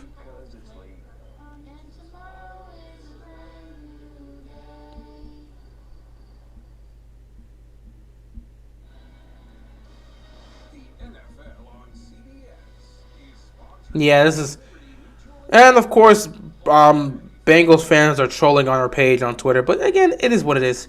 I'm sure we did the same thing when we were beating them, so it is what it is.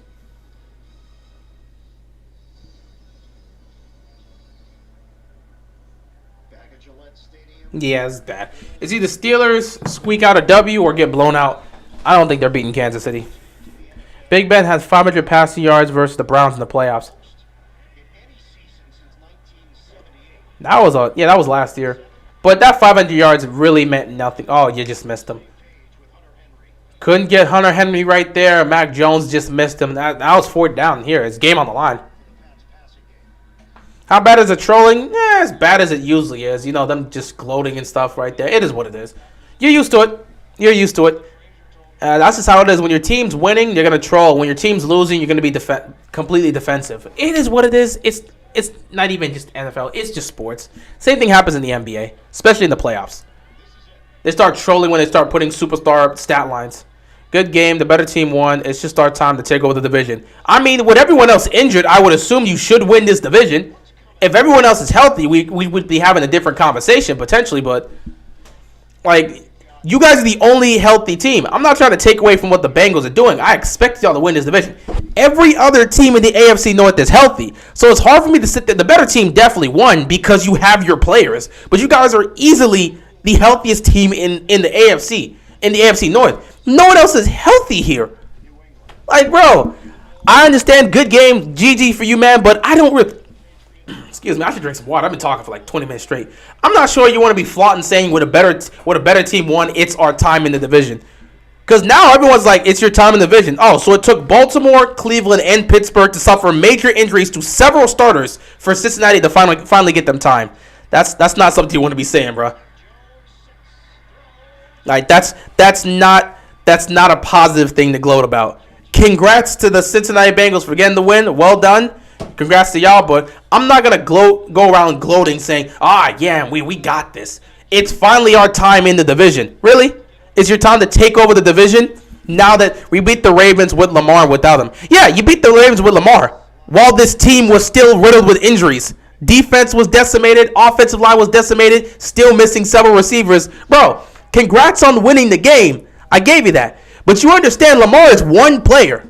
Just like last year with Joe Burrow when he didn't have help and we beat you guys like, 27-3? You just had Joe Burrow. One player does not help you win all. I don't care how great the quarterback is. If he has no help, what the hell is he supposed to do? When we beat you guys last year 27-3, it was just Joe Burrow. What the hell was he supposed to do? What the hell was he supposed to do by himself there?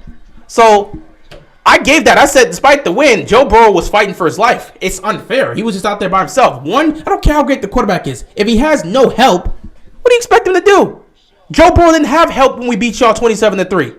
He was out there by himself fighting for his life. This time, Lamar didn't have help when he was facing off against you guys. Most of his receivers were not even there yet because Bateman certainly wasn't there. Sammy Watkins was out. Multiple guys were missing. Had no offensive line. Defense was decimated with injuries. Like, bro, I'm not going to be sitting there as Bengals fans. I understand. It's been a long time since you guys have been up here. Like, bro, literally, everybody else in the division is decimated with injuries. I'm not finna sit here. It sounds like a whole lot of excuses. Bro, there's no excuses. You guys said literally the same thing. I'm not taking away from what you're saying. But every team in the division are missing several starters. Baltimore's defense does not have a single healthy starter. They do not have a single healthy starter in that secondary. Pittsburgh's missing half their defense. Cleveland's missing they got injuries left and right. Everybody else in the division are suffering through major injuries. Cincinnati's the healthiest team in the division.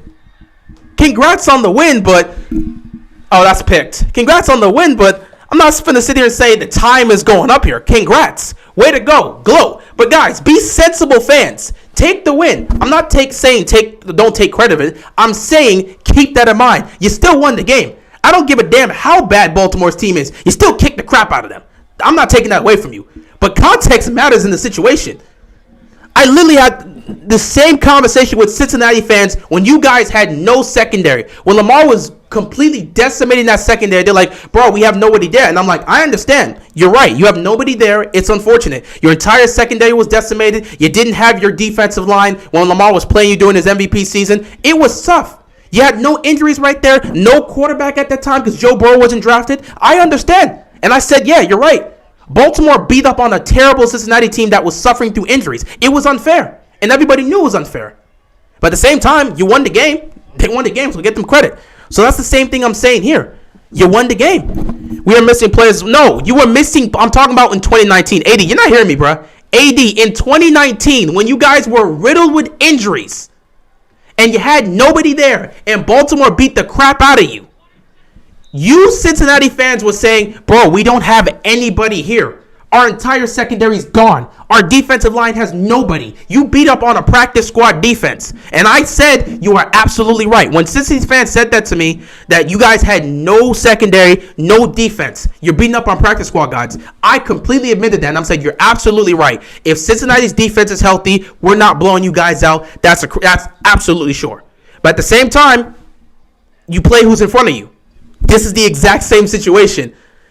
You play who's in front of you. Not taking away from the win. You still win. Take the win. You blow them out. You beat the crap out of them. But context matters in the situation.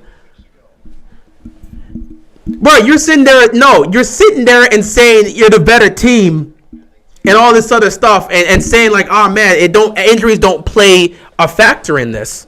And yeah, you guys have injuries, but it's not nearly close to the amount of injuries that Baltimore, Pittsburgh, and Cleveland have faced off against.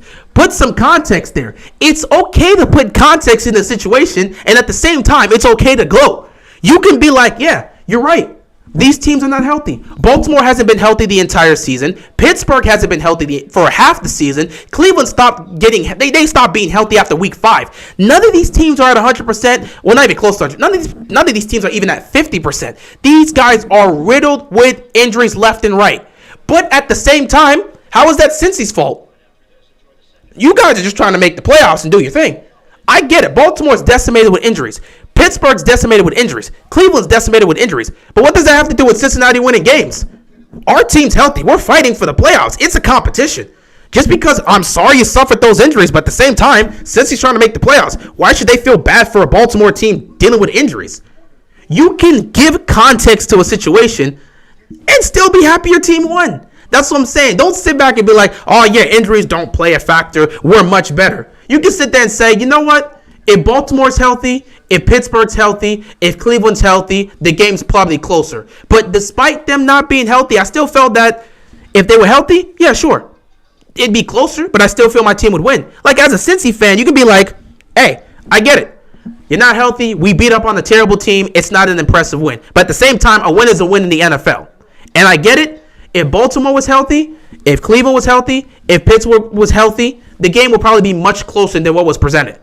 But even with them being healthy, I still have confidence in my Cincinnati Bengals and getting the job done. Simple as that. You can say that. Give context to the situation, but still back up your team. I'm not saying if Baltimore is healthy, you guys lose. I'm not saying that.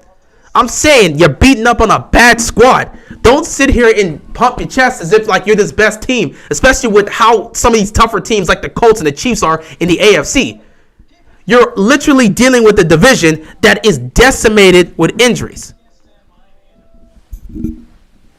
Yeah, we sucked fair and square in 2018, 2019, regardless of injuries, but it's 2021. You turned it around. Absolutely. And you deserve credit for that. I'm not trying to take away from what you guys did. I even said in the live stream, you built up this team over the last several years with your drafting.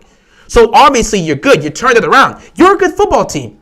I've never said Cincinnati wasn't a good football team. I came out and said you guys are a great football team. You're proving a lot of people wrong who thought, including me, because I didn't think you guys would get to this level this fast. I thought it was going to take another year. I thought next year was going to be our year. But you got it this year. So I gave y'all your credit and I said y'all a good team. But at the same time, Recognize the situation that's being presented here. It's the same thing we saw with the NFC East. Everybody in that team everyone in that division was either decimated with injuries or just weren't a good football team, but somebody had to win that division. I'm not saying Cincinnati's not a good football team.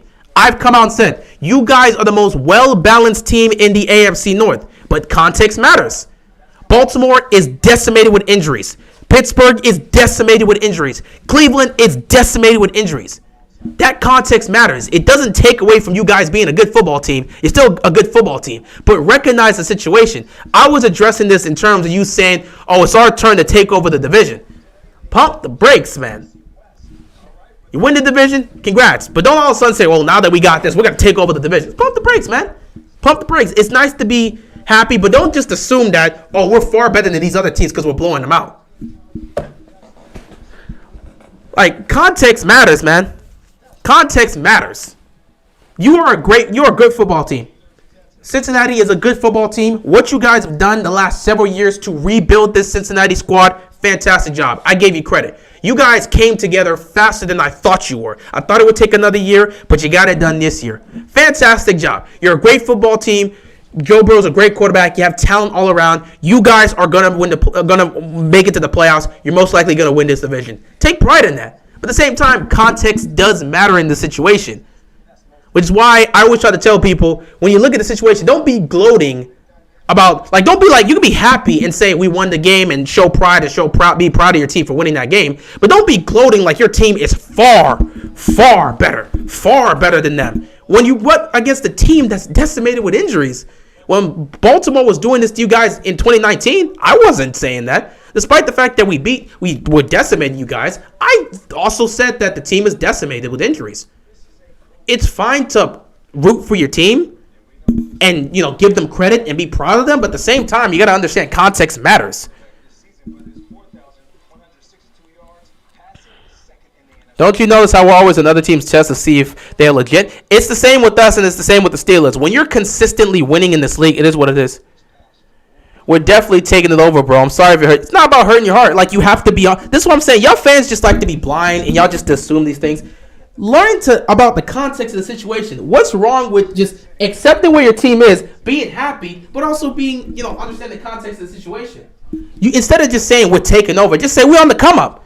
We're on the come up. This year, we'll give you credit. We're on the come up. Next year, when y'all healthy, we're going to prove it. Like, don't just be like, we're taking it over. We're far better than y'all. Look at us blowing y'all out and stuff like that. No. That's what I'm saying. Y'all like to be way too arrogant. Then, when all of a sudden your team embarrasses himself in the playoffs or lose a game, all of a sudden everyone tramples on you, and now you got to be defensive. No. It's fine to be like, hey, you see what Cincinnati's doing right now? You see what we're building there with this little this receiving core and our young quarterback and Joe Burrow, and you see how we reamp this defense? We on the rise, man. We coming, man. We on the rise. But they'll be like, are we taking over this division? Ain't nobody going to have a chance moving forward. Y'all got to stop doing that. AFC North fans are toxic. Oh, bro, all fans are toxic. Trust me, I got to deal with this with Steelers fans. I got to deal with it with Cleveland fans. Cleveland fans, we got to deal with that in the offseason. That's why they're the paper champions. Pittsburgh, I got to deal with it because it's just a rivalry. Cincinnati, they're not all Cincy fans are like this. I've seen plenty of Cincy fans that understand the context of the situation, but at the same time giving their team credit. You're not always going to see arrogant Cincy fans, man. Like, it is what you're not always going to see arrogant Cincy fans. A lot of Cincy fans are humble. They understand the situation. But at the same time, they're going to celebrate their team winning. Like, you don't win at this point, especially with 2 weeks left and a chance for Cincinnati to still lose this division. You don't sit back and act, oh, we're taking it over. We got it done. This is our division now. No, you got to earn this title. That's what I tried to tell Cleveland before they tried to understand it. You got to earn your title. You got to earn your keeps. But it is what it is. I mean, again, fans are allowed to react however they want. Just know that however you choose to act, that's going to be retaliated. If you want to be an arrogant fan, then if your team meets some bad fate moving forward, fans are going to be very brutal towards you, and they're just not going to care. Bengals definitely have improved. Absolutely. This is a bruh, this team is leagues better than the team we've seen over the last couple years. Joe Burrow is a proven guy. He is the franchise quarterback for Cincinnati. They have so many weapons on offense. The way they've retooled their defense, their pass rush, their secondary is improving better. This Bengals team is a great team. They are going to compete for the AFC North for years to come, just like they were doing towards the early half of the 2010s. This team is not going anywhere anytime soon. They're not going anywhere anytime soon. It's a great team, and they will be competing. And I'm sure they're going to have a couple divisional titles to go with it with Joe Burrow. And they're going to have a couple playoff wins too. No question. They're a great team. But still, you got to understand context. You can be proud of your team. You can speak for your team. You can be happy. But context matters in the situation. You got to understand some things. It is what it is, though. You know, Cincy fans, not all Cincy fans are going to act arrogant. Not all Cincy fans are going to pretend to ignore the situation around. I've talked to plenty of Cincy fans that sat back and said, yeah, this division is bad, but we're still a good team. And I'm like, absolutely. You can be a good team in a bad division. Cincinnati is the best team in the AFC North this year. We ain't on no come up. We already here. All right, bro. Again, I'm not going to help you. If you want to take the boasting route and the arrogant route as a Cincy fan, hey, it's your fandom. I've seen plenty of Cincy fans that want to take the humble route and say, we're going to keep on building. This year was a huge step for us. Our goal is to make the playoffs, and let's see if we can get more. Let's reach to try and get Super Bowl. But focus on week to week. We're going to appreciate the moment, and we're going to continue to build on this. You want to sit there and say, we're already here. You haven't accomplished anything, but we're already here. All right. Have yet to accomplish a single thing, but your team's already here. All right. If that's the arrogant route you want to take, AD, my friend, that's your choice. I'm not. That's how you are as a fan. Me personally, I don't do that. You have to prove yourself before you can sit there and say we're already here. You know, Baltimore had to win a Super Bowl before they could say we're already here in the AFC North. In order to prove themselves against the Steelers in that division, they had to go accomplish something. Pittsburgh, in order to take control, they had to consistently win. Cincinnati, even back in the early 2010s, in order to gain respect in this division, they had to win the division a couple times. But despite not winning anything yet, you want to say Cincinnati's already here? By all means, man. It is what it is. You know, I like to wait until my team accomplishes something before I sit there and say they've arrived. But if you want to just say they've arrived before actually doing something, hey, that's cool. All I'm going to say is, better hope they get it done. Because if they if they go one and done, or my God, if they miss the playoffs, nobody's going to feel bad for you. And everybody's going to talk trash about you. It's not even it. If you want to act like you already arrived without accomplishing something, hey, by all means, do what you got to do. I'm not going to do that. I never do that until my Bills said they arrived. At least the Bills made it to an AFC Championship game. I can give them that. You got to do something. Like, they won their division. They made it to the championship game. You got to accomplish something. We're in week 16. The Bengals haven't even clinched the AFC North, yet the man's saying they've already arrived. All right, I mean, it is what it is. I wait for my team to accomplish something before I say they arrived. But, you know, if that's what you want to do, my friend, by all means, that is your fandom. But I have been here for far too long than I'm supposed to be. At the end of the day, it is what it is. Ravens take the loss. Congrats to Cincinnati on their win. They are one step closer to winning this division. It's going to come down to the last 2 weeks, but we'll see what happens. We'll see what happens. You realize you don't have 10 wins yet. It is a battle to 10 wins. It definitely is a battle to 10 wins, and we'll see what happens. Have you ever had problems with Eagles fans before? I don't know a lot of Eagles fans, and the ones I do know, I don't really have a problem with.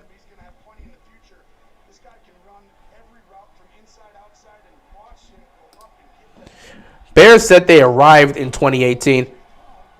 You know, I can at least say this for Bears fans. They made the playoffs. Bears fans didn't, from what I saw from the Bears fans, they didn't say they arrived until they won the division. At least they won the division. And in that case, I can kind of understand them saying that because Aaron Rodgers is in that freaking division.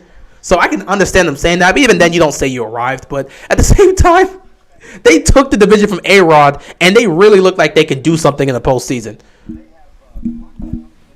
But, you know, it is what it is at the end of the day. I'm the type of fan that likes to wait until my team accomplishes something before I say they've arrived. Until they do that, I say they're on the come up. They're showing great improvement. If they can continue to play like this, if they can continue to show us what they can do, if they continue to show out, yeah, by all means. It is what it is. But at the end of the day, we'll see what happens with that. Y'all funny? Nah, bro. I mean, them trolling y'all.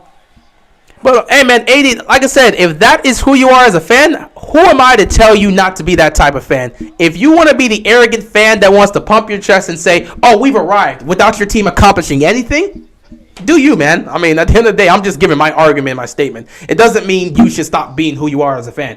You are who you are as a fan. You became a fan acting like this. So by all means, man, do your thing. You know, it's all just simple talk. We all just fans enjoying our team. I'm just giving my perspective here. Me as a fan, I don't claim my team's at the top or we've arrived until you accomplish something. That's just how it is.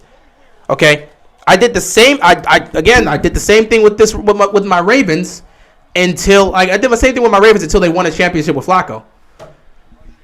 And hell, I still look at this Ravens squad, and I'm not even exactly sure I can still say they fully arrived. They've won the division a couple times, so I can give them a credit for arriving. You've won the division a couple times. You've been the number one seed, so I can say you somewhat arrived. But until you get to at least an AFC Championship game or a Super Bowl, how can you say you've arrived as a team?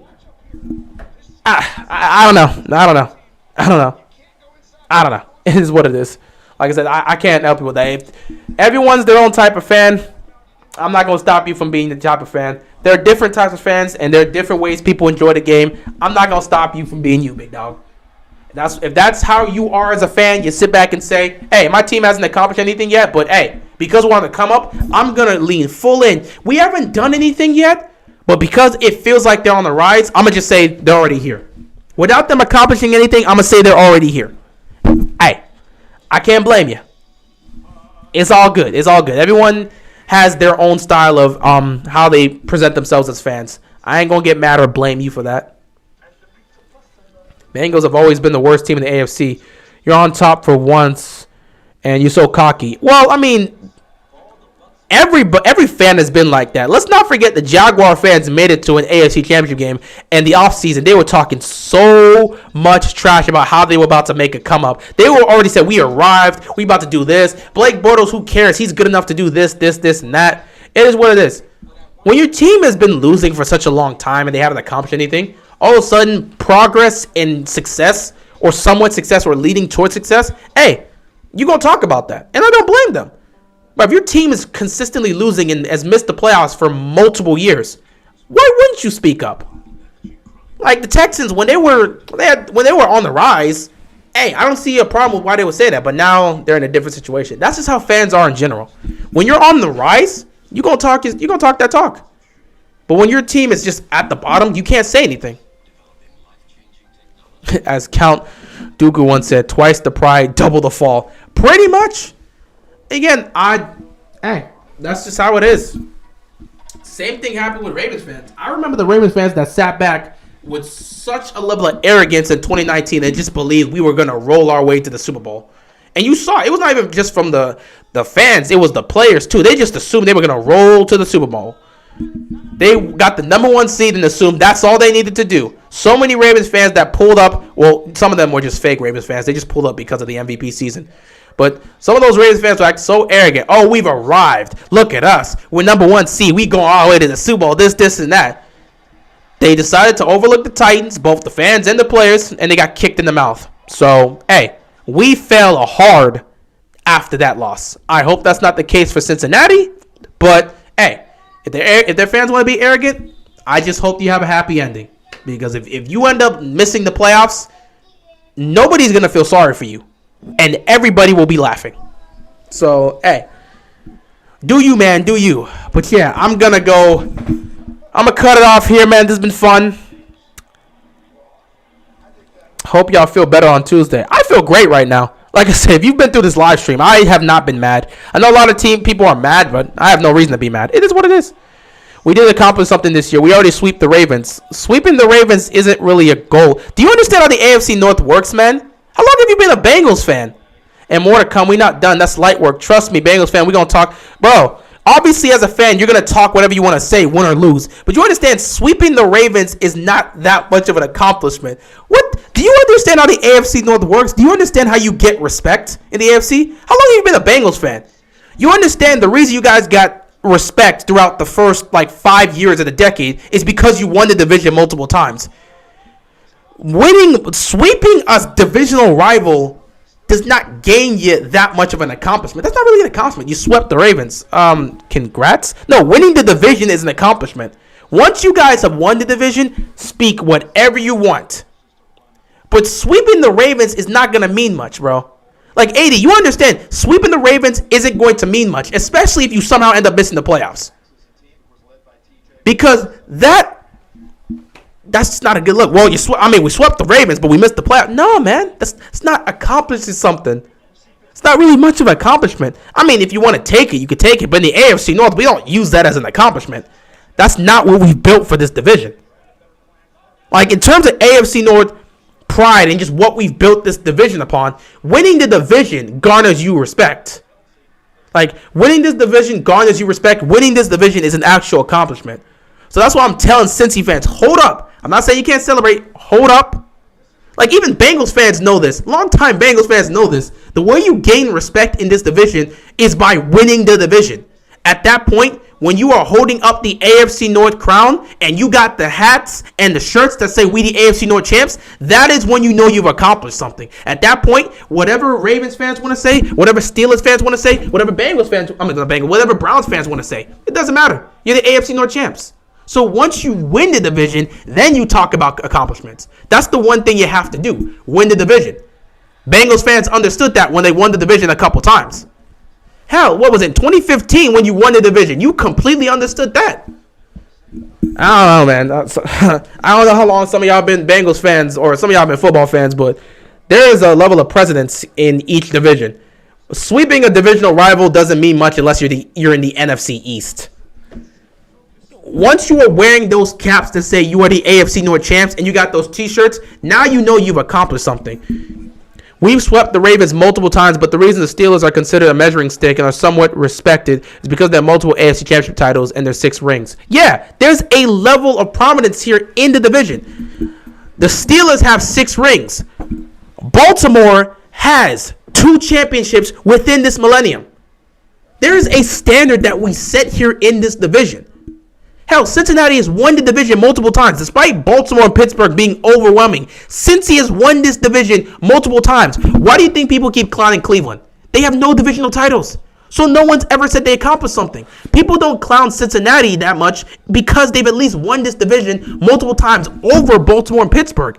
Winning this division over Baltimore and Pittsburgh is an accomplishment. That gives you a lot of credit.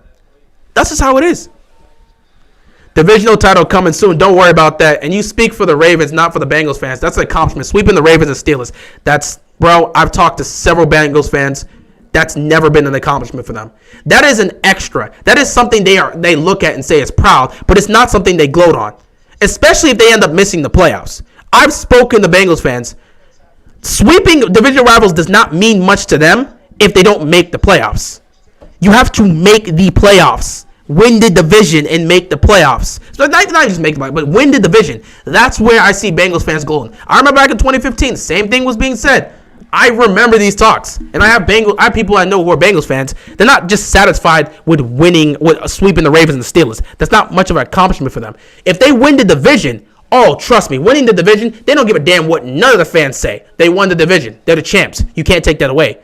But sweeping them is not going to mean much if they end up missing the playoffs. That's just how it's just always been. But hey, I'm not speaking for all Bengals fans. I'm speaking for the Bengals fans I've talked to and the Bengals fans I know. Sweeping the Ravens and the Steelers, it's great in terms of talking trash to the other team, but it's not an accomplishment. All of this is a way for them to point to them and say, hey, we swept y'all this year, so y'all can't talk trash about us this year. We swept y'all. Winning the division has been it. Eat that crow. Hey, man, I already told you, I don't really care if we make the playoffs or not. With the way this team is, we're probably not going to make the playoffs. I really don't care. But again, I'm not. It is what it is, man. From what I'm not always just speaking for myself. From what I've heard from some people, it is what it is. At least you swept the 2017 Browns. Yeah. Yeah. Oh yeah, at least true. At least you swept the 2017. Yeah, they did. Well, everyone swept the 2017 Browns. They were 0-16. But yeah, from what I've spoken to, again, from the Bengals fans I've talked to, the Bengals fans I know, sweeping Baltimore and Pittsburgh is only there as a way to talk trash to Baltimore and Pittsburgh. It's not seen as an accomplishment. Winning the division is their actual accomplishment. If they get that divisional crown, it's different. Anyway, it is what it is.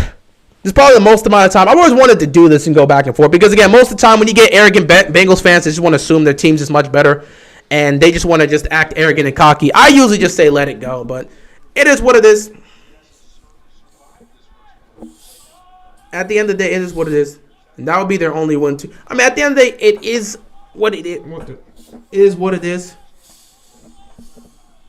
If Cincinnati thinks sweeping the Ravens and the Steelers in this, if you think sweeping them is your accomplishment, then hey, by all means, that means you set the bar low. Winning the division is the number one priority, and then from there you go for a Super Bowl. If you're telling me sweeping divisional rivals is an accomplishment to you, then my God, the bar is low for you.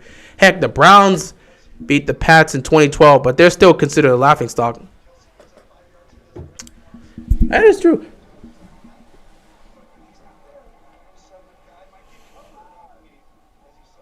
I hope the Bengals throw the season somehow. The Bengals are not going to throw the season. Like I said, the Bengals are going to win this division.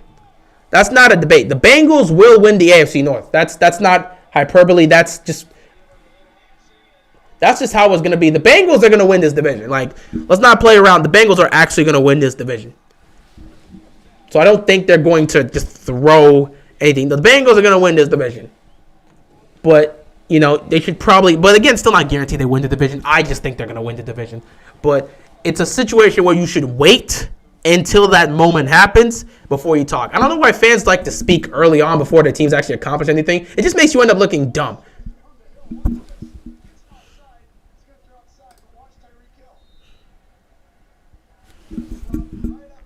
Bro, we talking about right now, this game, we kicked your ass twice. And we go into the playoffs. Congrats. I mean, great. I never said you didn't beat us. I gave you credit. Gave you credit last time, gave you credit this time. And we go into the playoffs. Yeah, I also believe you are going to the playoffs. Never said you aren't. Not only that, I believe you're going to win the division. Never said you weren't. You think I'm a cocky fan, but it's cool. I'm saying you're a cocky fan because you're talking as if your team's at the top before you've accomplished anything. That is the definition of being cocky. Your team hasn't done anything yet.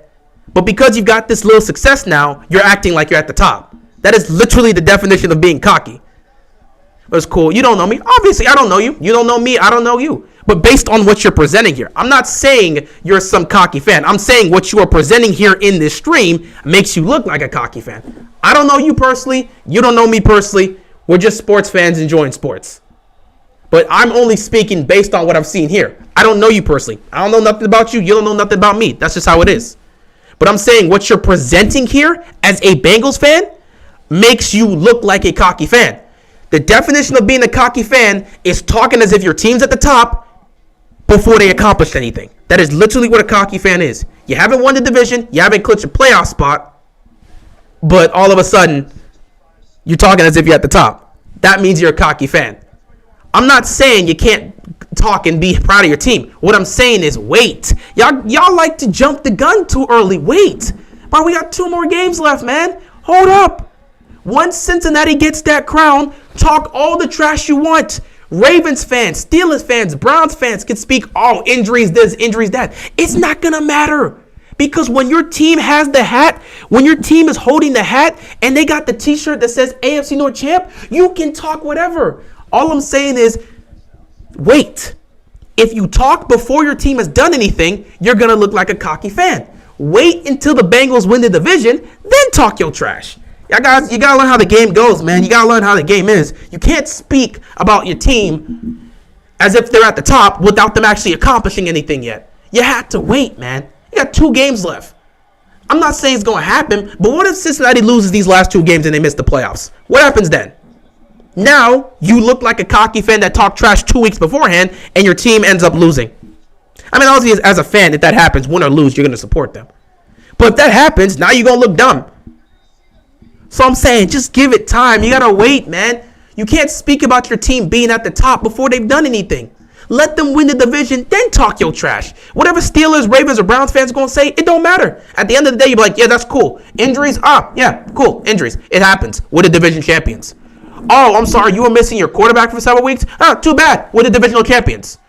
Oh, the ref screwed you over in this? Too bad. We're the AFC North champions. Like, you can't speak before you do anything. Let the team accomplish it and then talk. Because if you're speaking before your team's done anything, you're going to come off as a cocky fan. That's just how it is.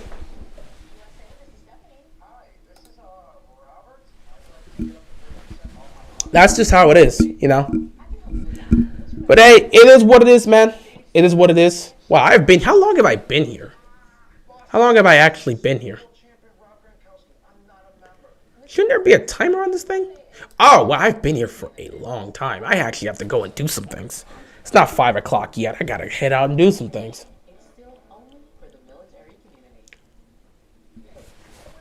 But yeah, anyway, it is what it is. 2 games left to go. Wait, well, after Steelers finish. Well, we still got plenty of time left. Still got a couple games left here. And then week 16 will be over. But, yeah, 2 games left to go for the Ravens. We'll see what happens. Honestly, I don't think they're making the playoffs. Like, the Rams next week, I don't think they're beating the Rams next week. Even if Lamar comes back, I just don't know. Fight to the end. Who knows? The Rams are an inconsistent team. Fight to the end, but I just don't see it.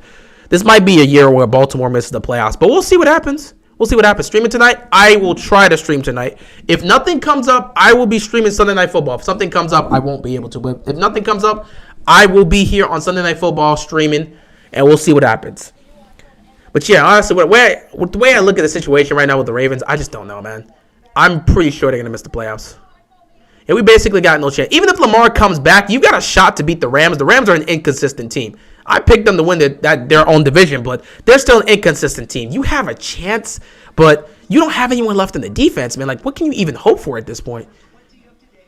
There was no starters left in the defense. Tavon Young got injured. You have nobody left. You have nobody left, man. It's crazy. But we'll see what happens. With 2 games left to go, every AFC North team still has a chance to win this division. We'll see what happens with that.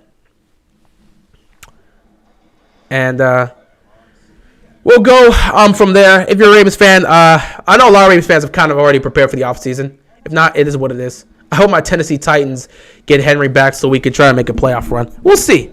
I like bro. I'll sub. I appreciate that, Rico. I appreciate that.